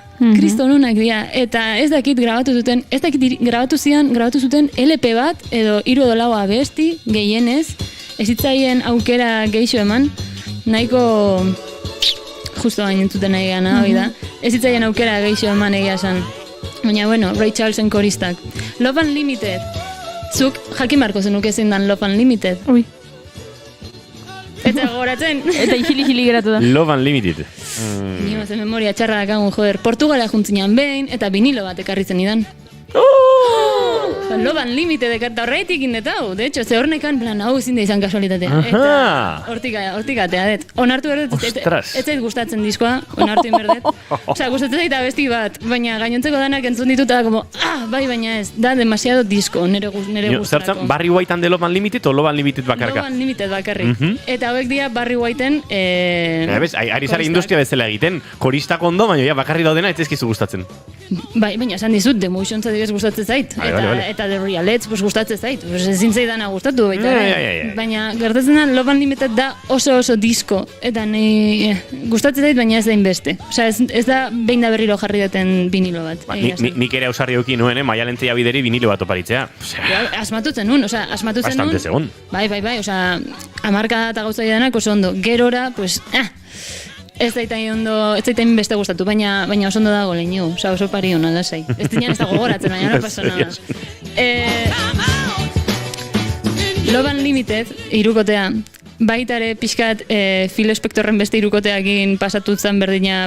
Hiruetako bat Barry Whiteekin eskondu zen, eta ez dakiz zer da, bi aizpaz dauden, hor baita ere tartetik, eta pixkat dana oso inkomodo, egia esan, gero dibortziatu ziala, da ez dakiz zer, da orduan ja ezin nahi zure korista izan, eta bakarkako lan egingo deu, da ez dago arrakastarik eukiko, da gauza tortu oso asko, baina bueno, no pasa nada, hor daude Love Unlimited, eta atope Barry Whiteekin. Ez bali madugu ubikatzen Barry White, ikusi Simpsonen kapitulo bat, Barry Whiteena oso nadala, gomendatzen dizuet. Ez dakit nola deitzen den kapitulua, baina oso divertigarria da. Barry White zan souleko abestia kriston, oza, abeslaria kriston ahots, grabea, azukana, hei, nena, nago zoidenak iten zituna.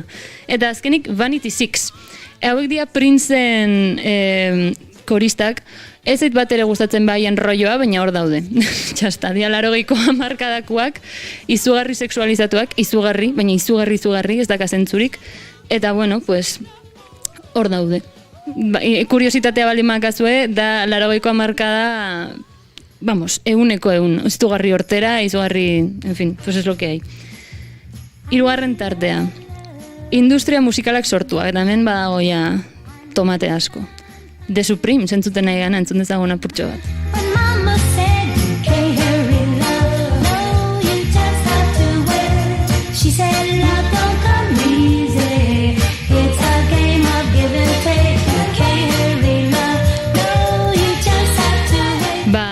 The Supremesekin gertatzen dena da, Motowneko talde arrakastatxoena bilakatu zen, girl group arrakastatxoena bilakatu zen, eta hasieran lau zian, gero 3 zian, gero berriro 4 izan zian, gero berriro 3, eta bat bakarrik mantendu zen talde hauetan guztietan, da Diana Ross iritsietzen arte, etzun arrakastarik euki, The Supremes taldeak.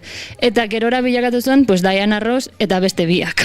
Osea, zoritxarrez da, de hecho 70ko hamarkadaren bukaeran, Diana Rossek bere bakarkako ibilbidea hasten du, eta pues bilakatzen da The Queen of the Disco. Osa, holaxe da. Orduan, pues bueno, The Supremes zoritxarrez nik uste bai da Diana Ross eta beste biak. Abesti guai asko azkate, egia da, gerora ikusten dezun Diana Ross eta The Supremes taldean ikusten dezun Diana Rossek ez daukate antzik, estilistikoki da gaiak, osea, abestien letrak eta hori dana The Supremes taldean dia oso inusentiak. Oso inusentiak, pues hori, nera behentzat bideratuta gehien bat, orduan, pues bueno. Oso abesti biguñak, gerora nik uste Diana Ross interesgarrio dela. Baina, bueno, aian iritsiko da baitaren, noiz bait, jakin ez dakigu. The 3 Degrees, hau oso zaila euskatzen, The 3 Degrees, naiz eta hasieran institutuan ezagutu zian, hirukotea izan zian, gerora urteetan zehar 16 aldiz aldatu zuten konfigurazioz. Osea, horreitik, diskaetxak bazuk kenduzu jarriz, hola, 16 aldiz.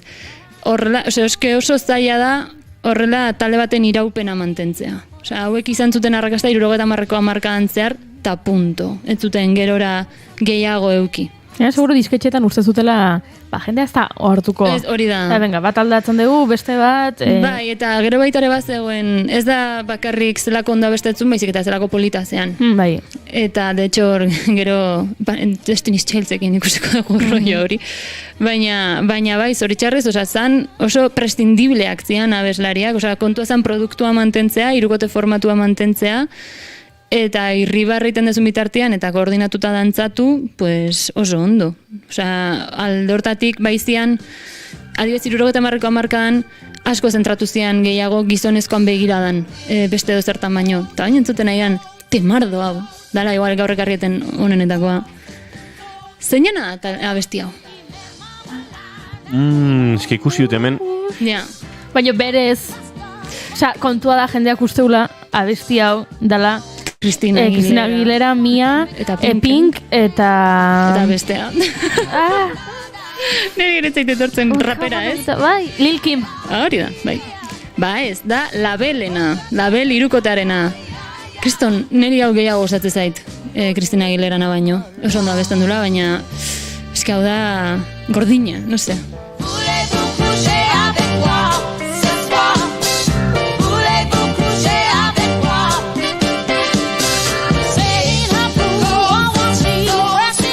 nahi gabe hauts timbre hauetan dago soul gehiago, dago beste kolore bat, eta... Da gordina, gordina. Bai, beste abertzio hon bada baita ere. Ona da, bai. Bai, zalantzari gabe. Bai, pixkat poperoagoa edo pixkate jantziagoa nolabait, baina bai bertsiona. Originaletik oso gertu da. Oso gertu dagona, ez? Harmonia bokalaketan nahiko mantentzen dituzte, ez? Bai, da tonua esango nuke baita. Egia da, labelek dakan gauza oso hon bada, izan zian lehenengo hirukotea koordinatuta ez jantzten.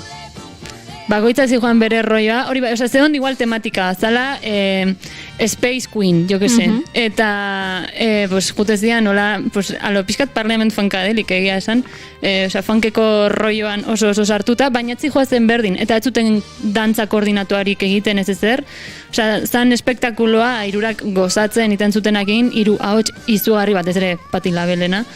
Eta talde honen historia da. Alde batetik, zeuden, laukote bat, deitzen ziala, The Bluebells, laukote bat institutuan ezagutu zianak, eta diskatxe batekin sinatu zuten. Eta bestalde batetik, diskatxe berdinean zeuen Patti LaBelle, etzeola arrakastarik eukitzen. Eta fusionatzea pentsatu zuten. Zein da arazoa? Klaro, 9 bat 5, gehiegi. Pues laukote horietatik 2 botain zituzten. Eta orduan, pues gehatu zian, hartu zuten LaBelle izena, eta hirukote bezala gatu zian, baina, klaro, Jesukriston arrakastakin, hemen adibide bat.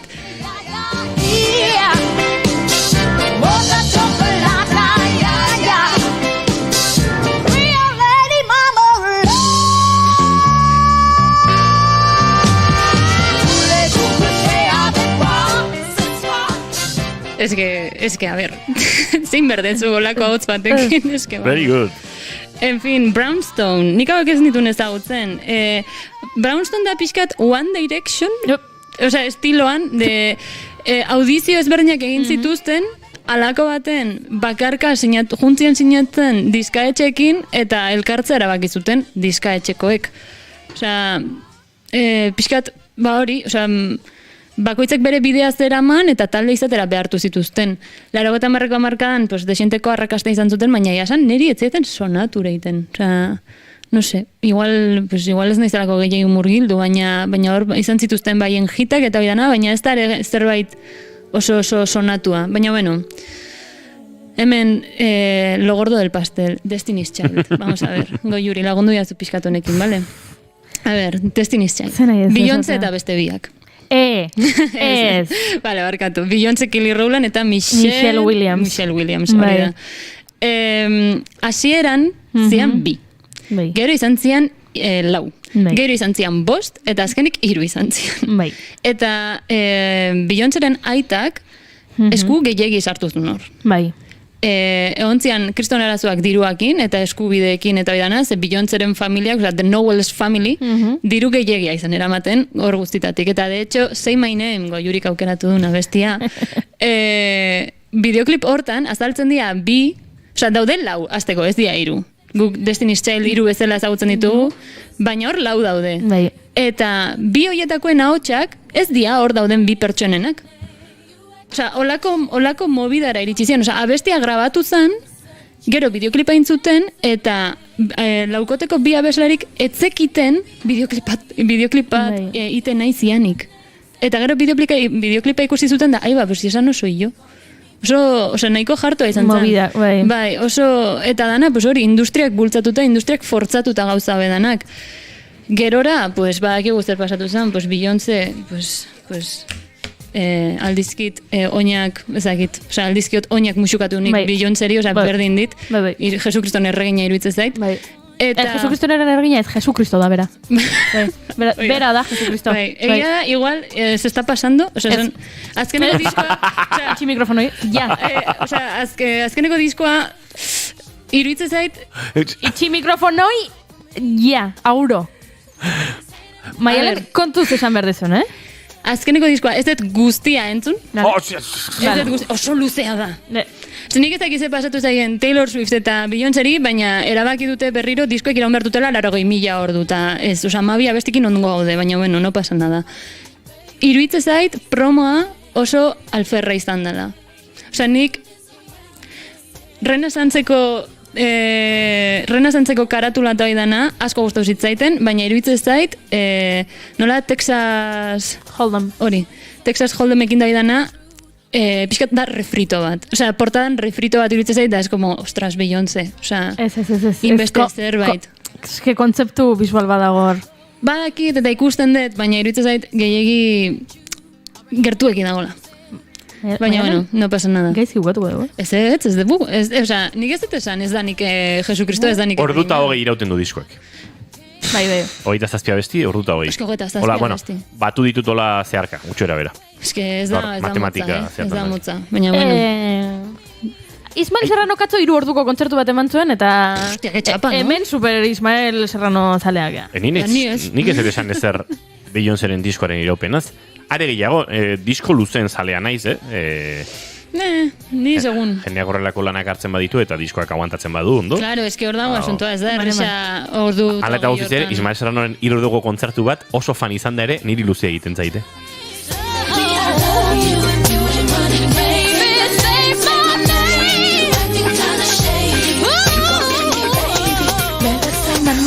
Aizue, oain dela hilabete batzuk etzanean hor Beyoncéren aitak nahi zuela Destiny's Childen azken disko bat, eta hor saltxa. Egia esan, harreman ona mantentzen dute bai, gaur Super egun. Bowlean eta Coachellan eta atea dia, da de hecho zuzeneko hiek dia. Ai ama. Bai.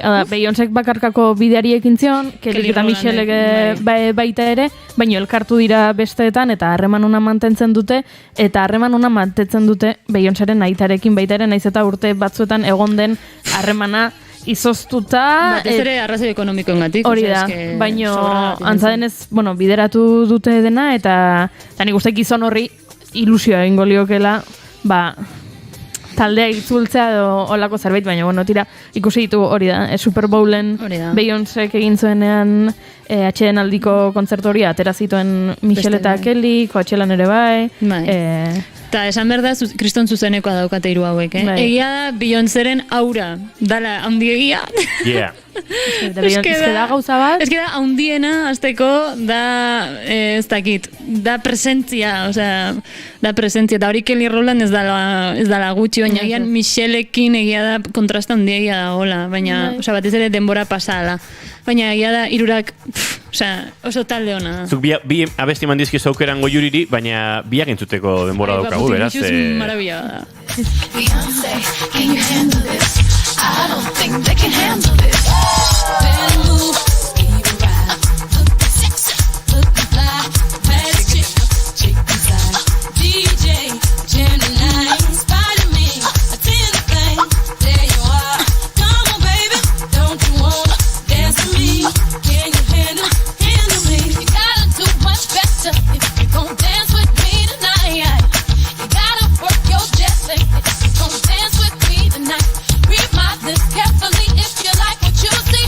Move, groove, you can hang with me. By the looks I got you shook up and scared of me. Fuck up your seatbelt, it's time for play. Akizue Beyoncé izan zela... Estribitxoan azte zeitzen inigo. I don't think you're ready for this. My body too good and it's just for you, babe. I don't think you're ready for this day. I don't think you're ready for this day. I don't think you're ready for this. My body too good and it's just for you, babe. Can you handle this? Baby, can you handle this? Baby, can you handle this? I don't think you can handle this. I'm about to break it all. A-sound. Kriston temaza, eski kriston temaza. Jaztizet kontatuko, Jaztizet kontatuko, Ai, nigo, mesedez. Izan zen, irrati esatari bezala nere bizitzan, pintxatu nuen lehenengo abestia. Beyoncé. Bai. Eta zein, abestia hau? Azite da bien. Ez, izango zen Crazy in Love. Lehenengo diskoa zen... Beyoncéren bakarkako lehenengo diskoa, Crazy in Love izango zen. Aliteke, Crazy in Love da temazo. Bai, aukeratu zuten 2000 eta 2010 arteko, markada hortako abesti honena. Abestia, bai. Eta bideoklipa ere, Jay-Z sobra, que te cagas urte eta momentan nula. Baina...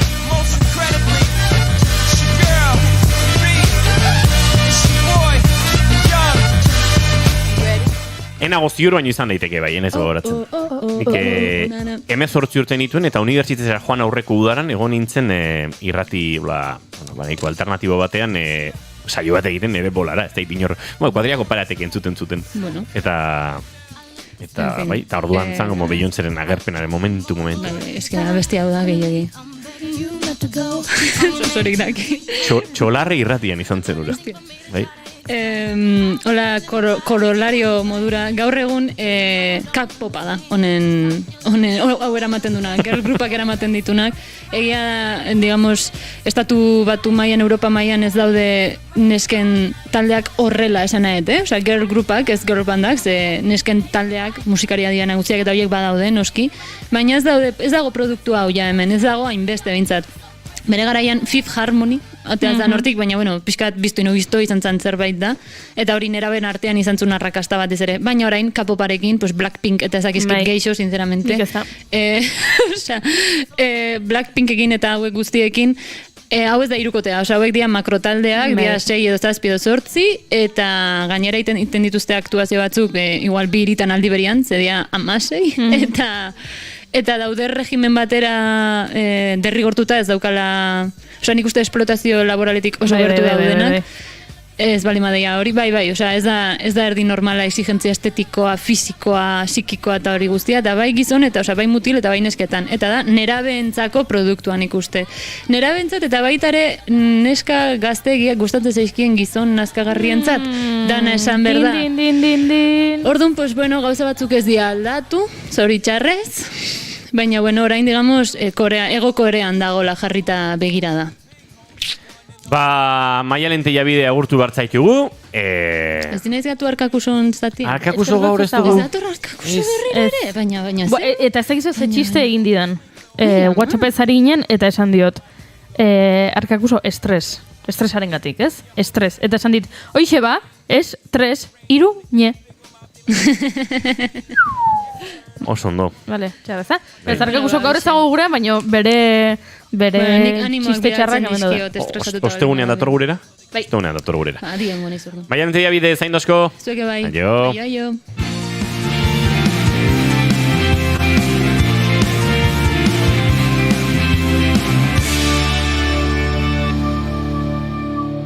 Naiz irratian, bigarren kafea. Eta izue, hementxe bagabiltza, Julen Goikoetxo Arbegozu agurtu behar dut, Goiure Zeizarandia ere bai, edo hemen geratuko zarete? Hemen geratuko gara. Hemen geratuko zarete, ados. Geratu hemen, baina orain eskuz eskukoa daukat gure lankide, Aritz Alkubilarekin. Entzun aste honetan ibili baita, Euskal Herriko Unibertsitateko kampusetan barrena, eta tira, Beyoncé hemendik kentzen badugu momentu batean, entzungo dugu Aritz Alkubila.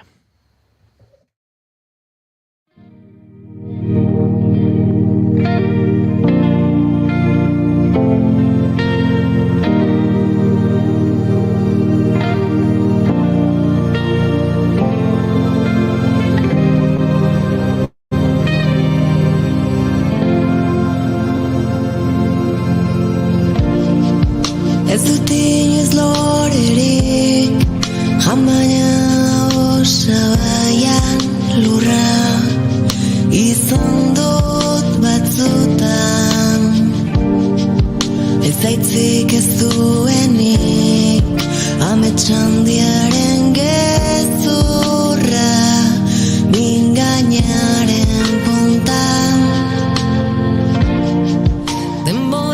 Ezagutuko duzue, azken asteotan nazioarteko elkartasun uholde bat sortu da gazteen artean Palestinako herriari laguntzeko, Israelekiko gatazkaren erdian. Estatu Batuetan ikasle mugimendu gisa hasizenak indarra hartu du eta mundu osoan zehar zabaldu da Euskal Herrira arte ere iritsiz. Aritz Alkubila lankidea Donostiako eta Bilboko kampusetan izan da. Akanpatuen testigantzak bildu eta bertan bizitzen ari dena gurera ekartzeko. Aritz Alkubila eta Maio, egunon? Egunon, bai. Joan den astean Bizkaiko, Arabako eta Gipuzkoako EHUko kampusak eta Iruñeko Nafarroako Unibertsitate Publikoarena izan ziren elkartasun adierazpen horien epizentro. Hainbat antolakundeko ikasleek, ikasle abertzaleak, Ikama, Ernai, Lab, Gernika Palestina ekimena eta BDSek bat egin zuten aldarrikapen kanpaldietan justiziaren eta herri palestinarraren eskubideen aitortaren aldeko ahotsak altzatzeko. Eta zuk esan da bezala Inigo, Naiz Irratiako bigarren kafean han egon nahi izan dugu, eta egun desberdinetan Donostiako Ibaetako kampusa eta Bizkaiko Leioako kampusa bisitatu ditugu. Bertan, talde ezberdinetako ikaslekin hitz egiteko aukera izan dugu, eta ze kezka eta ze helburu zituzten entzuteko. Funtsean, zer bilatzen ari dira gazte hauek? Nahiko genuke seinalatu edo pixka bat gobernuak armak bidaltzea eta gobernu hauek babesten dituzten ere alderdiek honetan duten konplizitatea ere salatu nahi dugu, eta horrekin batera hemen dauden instituzio ezberdinak ere Israelgo estatuarekin dituzten harremanak ere salatu nahi ditugu. Horrekin batera palestinar erresistentzia aldarrikatzen dugu eta palestinar herriaren askatasuna ere. Helburu nagusiak hasteko lehenengo izango litzake palestinar herriai elkartasuna adieraztea eta Israelek egiten ari den genozidio guztia salatzea. Bigarren helburua izango litzeke beste errepresioa jasaten ari den beste unibertsitatei elkartasuna adieraztea. Eta hirugarrena gure kasun EHU ebai seinalatzea baitulako Israelekin kolaboratzen duten enpresekin akordiok, eta gure aldetikan hori borrokatzea eta erlazio horiek etetea exigitzea. Mugimendua Estatu Batuetan hasi zen duela aste batzuk, non hainbat unibertsitateko ikasle kanpaldiak eta manifestazioak antolatu zituzten Israelekiko gatazkaren erdian Palestinari elkartasuna adierazteko. Ikusita horrelako olatu bat sortzen ari dela orokorrean unibertsitatetan horrelako ezinegon bat sortu da gai honekiko, eta ikusi dugu aspaldian egondako ikasle mobilizazio handienak egoten ari direla Palestinari elkartasuna adierazten. Orduan ikusten dugu nola eskala internazional horretan ari diren unibertsitate ezberdinak Palestinaren alde mobilizatzen, eta guk ere Euskal Herritik horrelako ekarpen bat egitea ikusi genuen. Hau Washingtonen izan zen lehenengo unibertsitatea ekintza hauiten hasi zienak, naiz eta beste forma batzutan ebai urte oson zehar talde ezberdinek gertatzen nahi dan genozidioa salau, baino bai izan da ikasleen mugimendu bat edo mugimendu internazional bat, non guk uste genuen guke bai parte hartu behar genula, eta hori izan zen arrazoia espazio hau sortzeana. Euskal Herrian astebete iraun dute kanpaldiek, astelenetik ostiralera, eta gazteak kanpinekin egon dira unibertsitateetan. Ekintza simbolikoa zaratago eta denbora atseginagoa izateko helburuarekin ikasleek hainbat jarduera antola dituzte, eta ez bakarrik aisialdikoak, baizik eta baita gaiari buruzko ekitaldi informatiboak eta formatiboak ere, esperientzia are aberazgarriagoa izan dadin, eta gaia sakonago ezagutzeko balio dadin. Gaur bigarren eguna dugu hemen Ibaetako kampusan, atzo hitzaldi batekin hasi genuen egitaraua, Estatu Batutatik etorritako pare bat pertsonak hitz egin zuten pixka bat Estatu Batuetako unibertsitatean ematen ari diren mugimenduen inguruan, bertako ikasle eta irakaslekin hitz egiten egon direlako, eta aktivista antizionista batzuk direlako, eta munduan zeharri biltzen ari dira esperientzia horiek kontatu zeo. Eta bestetik ere palestinar bat izan genuen pixka bat bere azaletik edo urteetan zehar bizitako esperientzia kontatuz, eta pixka bat palestinar herriak nola bizi duen egoera ere azaldu zigun. Orduan hori hitzaldia oso interesgarria izan zen, jende asko bildu ginen, eta ondoren ere asanblada izan genuen pixka bat egun hauetako egitaragoa edo antolatzeko.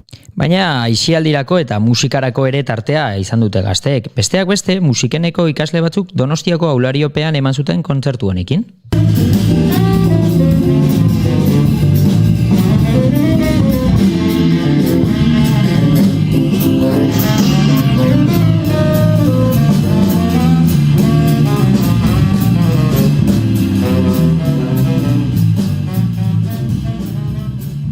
Hau guztia ondo ateratzeko eta 5 gau ondoren bizirauteko antolakuntza logistikoa oso garrantzitsua da. Izan ere, turnoetan banandu dira bertaratutakoak eta egin beharrak banandu dituzte. Horrela azaldu digute Donostiako kampuseko ikasleek. Bueno, sin más, banatu gara lantalde desberdinetan, adibidez bat da sukalde, eta antolatu dugu lan sukalde txiki bat, bonbonazu eta kazuela batzukin, daukaguna hemen Aulariopean. Eta gero material gehiena unitik hartu dugu, mailak, silak eta holan. Funtzean da, lantalde desberdinetan banatu garela asambleakook eta horrela funtzionatzen ari gara. Turno bat da, sukaldatzea gaur jaten ari garena. Beste turno bat da, adibidez, silak eta mailak muntatzea. Beste turno bat da, jarraipen komunikatiboa egitea. Mientras haya en el mundo un solo niño que marche al intemperie malherido de crónicas dolencias que sabemos curar, ¡maldito sea! ¿De qué sirven discursos? Entzun dugun azken audio hau Gipuzkoako edo Donostiako kampusean antolatutakoari buruzkoa zenaritz, baina uste dute, Leioan ere antzekoa izan dela antolamendu hau, ez? Hala da bai? Entzungo dugu bertan kontatu dizutena. Kanpaldiak antolatu genituenean, pentsatu genuen lantalde batzuk sortzea horrela espazioaren eta adibidez azpiegituraren optimizazioa lortzeko, eta beraz alde horretatik sortu zen azpiegituraren lantaldea. Eta lantalde honek burutu ditu batez ere eguneroko afarien prestaketa eta antolaketa, turno batzuk egin ditu egunero konprak egiteko eta afaria egiteko, eta hori, normalean egunero bokatatzuk egin ditugu, berez afaria ez dugu eskaini baino, bazkaria ez dugu eskaini baino afaria bai.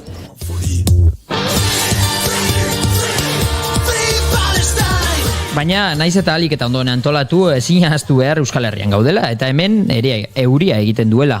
Beraz, modu originalak bilatu behar dira ez bustitzeko, naiz eta batzuetan ezinezkoa izan eta mobidaren bat izatea utzitako kanpindenda batzuekin. Hemen dagoen Aulariopea hau izaten ari da un poco kuartel general guztia, orduan egon dira desfase batzuk dendekin gaizki jarrita zeudelako eta kalatu direlako gauean zehar, baina momentuz, ekintzak eta egiteko ez que bastante ondo datorkigu hau eta orduan hemen egiten dugu guztia, baina eguraldi hobea egingo balu seguramente Belardian egingo genuke. Bilbon Aularioperik ez dago, baina antza denez hobeto moldatu dira. Egia esan euria como tal esango nuke lehenengo gauean bakarrik izan genuela, eta hori, igual kezkatu ginen apur bat urrengo egunetan, Belarrean lokatza eta sortzea, sin más. Bastante guraldi ona eduki dugu asteartetik aurrera, beraz ez dugu arazorik izan eta ez dugu ezer berezirik prestatu. Eta lehen aipatu dugun bezala, estatu batuetan hasi ziren mobilizazioak, baina bertan errepresio handia ere bizi izan dute ikasleek. Izan ere, datuek 2000 pertsona baino gehiago atxilotuak izan direla diote. New Yorkeko Columbia Unibertsitateko kampusean, estatu batuetako segurtasun indarrek 300 pertsona inguru atxilotu zituzten pasaden asteazkenean. Beste herrialdeetan ere atxilotuak izan dira besteak beste Frantzian. Nola jokatu dute Euskal Herriko unibertsitateek eta poliziek? Orokorrean egia da, baimena eskatu genuela akanpada egiteko eta bai eman zigutela baimena eta bigarren egun honetarako ere eman digutela. Orduan berez ez dugu aurre ikusten horrelako erantzun txarrik edo egongo denik, baina bai egia da kurtso honetan zehar polizia impunitate guztiarekin sartzen egon dela unibertsitatean eta ezen harritzekoa izango ere horrelako egoera bat ikusita poliziak intervenitzea. Izan ere, maiatzaren 9an EHUk eta NUPek, KRUek, Espainiako Unibertsitateetako errektoreen konferentziak ateratako komunikatura atxikitu ziren, eta Gazako zerrendan gertatzen ari den sarraskia publikoki arbuiatzea erabaki dute.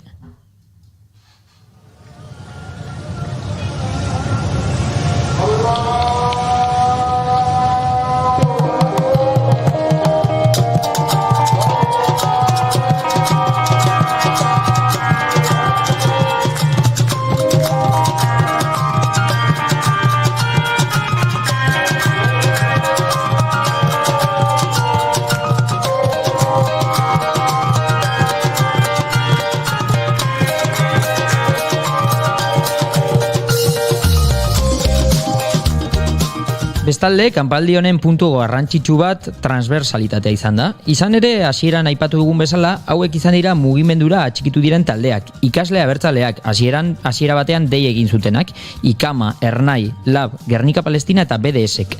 Hala ere, bakoitzak balorazio ezberdin bat egiten du gertakari honen arira. Eta ikasle abertzaleko kideak, esaten du ez dela egon kontsentsurik horrelako mobilizazio bateratu bat egiteko, eta eurek izan direla ekimena antolatu dutenak aldarrikatzen dute. Ikasle abertzaleak ekartu zuen ikusita testu ingurua edo zein den, eta beste eragile batzuk Ernai, Jarki, Labek eta Barrek atxikimendua eman diote ekimenari. Egia da, horrek ez duela esan nahi edo berdin babesten dugunik edo irakurketa berdina egiten dugula auzi honekiko. Guk bai seinalatzen dugu ezker abertzaleak hartzen ari duen jarrera ekidistantea auzi honekiko, edo inkluso gobernuan ematen ari duen babesa edo behintzat ez duela inungo momentuan seinalatu Espainiar gobernuak hartutako erabakiak, eta inkluso aurrekontu militarrak babesten eta parte hartu duela, ikusten dugu zentzu horretan guk bai hori seinalatzen dugula. Ikamako kideek aldiz honako hau esaten dute. Oso positiboki baloratzen dut, bai hasiera batean ikasle abertzaletik luzatu zen proposamena akanpadak burutzeko unibertsitatetan, eta nire ustez gure Ikamatik, Ernaitik baita eta eragile desberdinetatik egin zen irakurketa izan zen Palestinari elkartasuna adierazteko alik eta jende gehien batzeko denok elkarrekin egindako egitasmo bat aurrera eramatea zela egokiena, eta nire ustez emaitzak positiboak dira.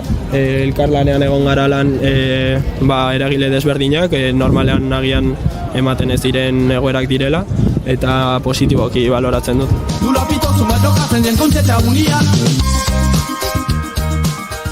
Bestalde, aipatu behar den beste gauza garrantzitu bat, datak dira, maiatzean gaude, azterketak, lanak denok bizitzan ditugu estresez beteriko egun hoiek, halere ikaslek ikasteko ere tarteak atera dituzte. Egia da, data aldetik ez dira data honenak, azterketak eta lanak eta entregatzeko zera dauzkagu, baina uste dugu oso garrantzitsua dela, delako arazo larriagoak, eta apur bat Palestina bizitzen ari den genozidia salatzea ezinbesteko iruditzen zaigu, batez ere horregatik. Ni egia esan da, astelehen eta atzo bakarri geratu nintzen, hori, simaz, neukarako azterketak eta baina bai hori, kontuan hartzea, garai, azterketa garaiak direla eta eta horrek bai daukala eragin bat, baina bai ala bai unibertsitatean egon behar ginen, orduan bada gauez ere egotea eta listo. Eta ikasteaz aparte ondo pasatzeko aukera ere izan dute, azken finean gazten arteko topaketa bat izan da eta denetarako denbora dago. Entzun dezagun anekdotaren bat. Egun hauetan pixkat bizirauteko batzutan afaria berandu etortzen zen, eta orduan saltxitxak egiteko moduan alternatibak bilatu, eta radlerrarekin kanpingaz batean prestatu genituen. Eta gero denbora pixkat pasatzeko Nintendo Switchekin Just Dancera jolasten, liburutegia itxisten zutenean, edo eroso egoteko sofa intxable bat. De repente, kidoa etorri zan, bastante gauzakin akanpadarako prest, eta besteak beste, sofa intxable bat eguen hortxe. Gero ginenan Miluze ikusten sofan, eta alaxe amenizaiten behintzat ordu muerto horrek. Eta hemendik aurrera, zer? Ikasle abertzaleak mugimendutik hau diote. Desmontatzen nahi ikusten bezala, erabaki hartu dugu, baina horrek ez du esan nahi borrokakin ez deunik jarraitu behar. Uste dugu kanpaldi hau izan dela borroka honen espresio simboliko bastante indartsu bat, baina bai aurrerantzen urrengo astetan ez dakigu ze formatan oraindik jarraituko dugu borroka honekin martxan. Ikamak berriz astelenerako geldialdiak antolatu zituen eta etorkizunari begira beste ekintza batzuk planeatuko ditu. Bai esatea astelenean ez dela borroka nolabait bukatzen eta Euskal Herriko instituzioei, bai instituzio politiko, komertzial eta ekonomikoei bai egiten diegun eskaera da Israelekin dituzten akordio guztiak etetzea su eten bat ematen den arte. Eta pixka bat hori aldarrikatzen jarraituko dugu eta Palestinaren aldeko elkartasuna adierazten jarraituko dugu.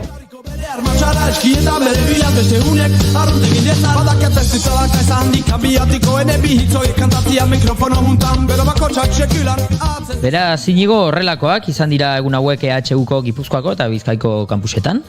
Fenomeno honek, gazteek dute mobilizatzeko eta antolatzeko gaitasuna islatzen du, bai eta nazioarteko elkartasunak mundu bidezkoago baten alde borrokan duen garrantzia ere. Eta datorrenari begira daude ikasleak, baina momentuz argi geratu da Euskal Herriko gazteria Palestinako herriarekin konprometitua dagoela.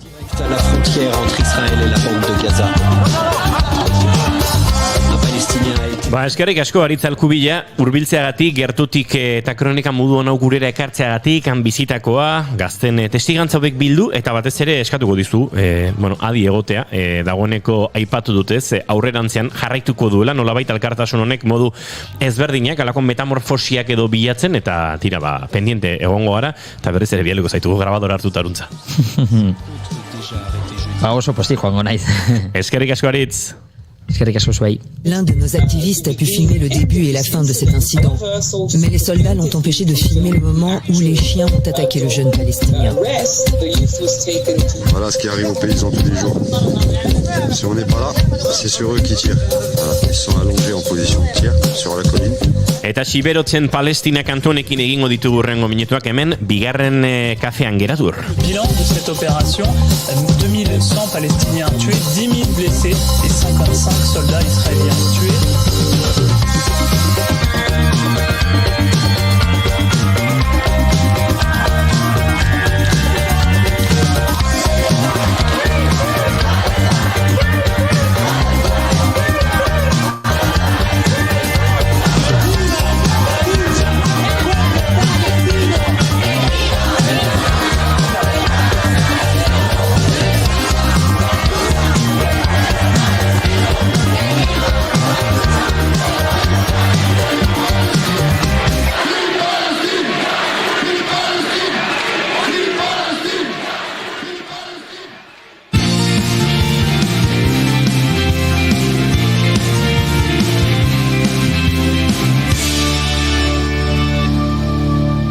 Bigarrenak ez direlako beti okerragoak, bigarren kafea.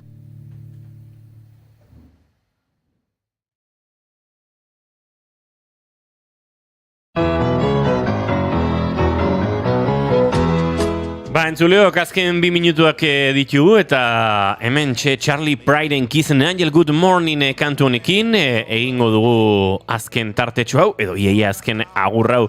Jakiteko geratu zaigu, akaso nolabait aktualitatea markatzen ari den notizia hori, eta da, Beloradoko mojen inguruan, azken ordukorik baute dagoen. Momentuz, ez dute zer berezirik gehitu, baina ziur gure informazio zerbitzuak adi egongo direla, eta bestela guk biarre, helduko diogu, gaurkotasun xelebre xamar honi, baina, hemen saltxa dago, eta dagoeneko, ikusi du, bai Netflix eta bai beste plataforma batzuk, nolabait, jendea ari direla xaxatzen, telesail edo pelikularen bat egin nahi ote duten.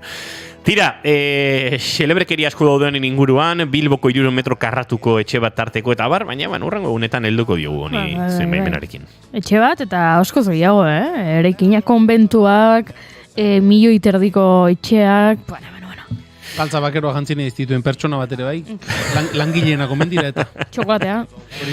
Jule Moiko etxarbe oso. Onde bile? Laizter arte. Txintxo bile. Goiuri zeizarandia, bihar arte. arte. Eta zuek entzule plazer baduzue, bihar hementxe goizeko 10:05 bigarren kafea zerbitzatuko dugu. Orain 12 dira, eta informazioaren txanda hemen naiz irratian zaindu asko eta izan ondoa jo! When you're gone, kiss an angel good morning.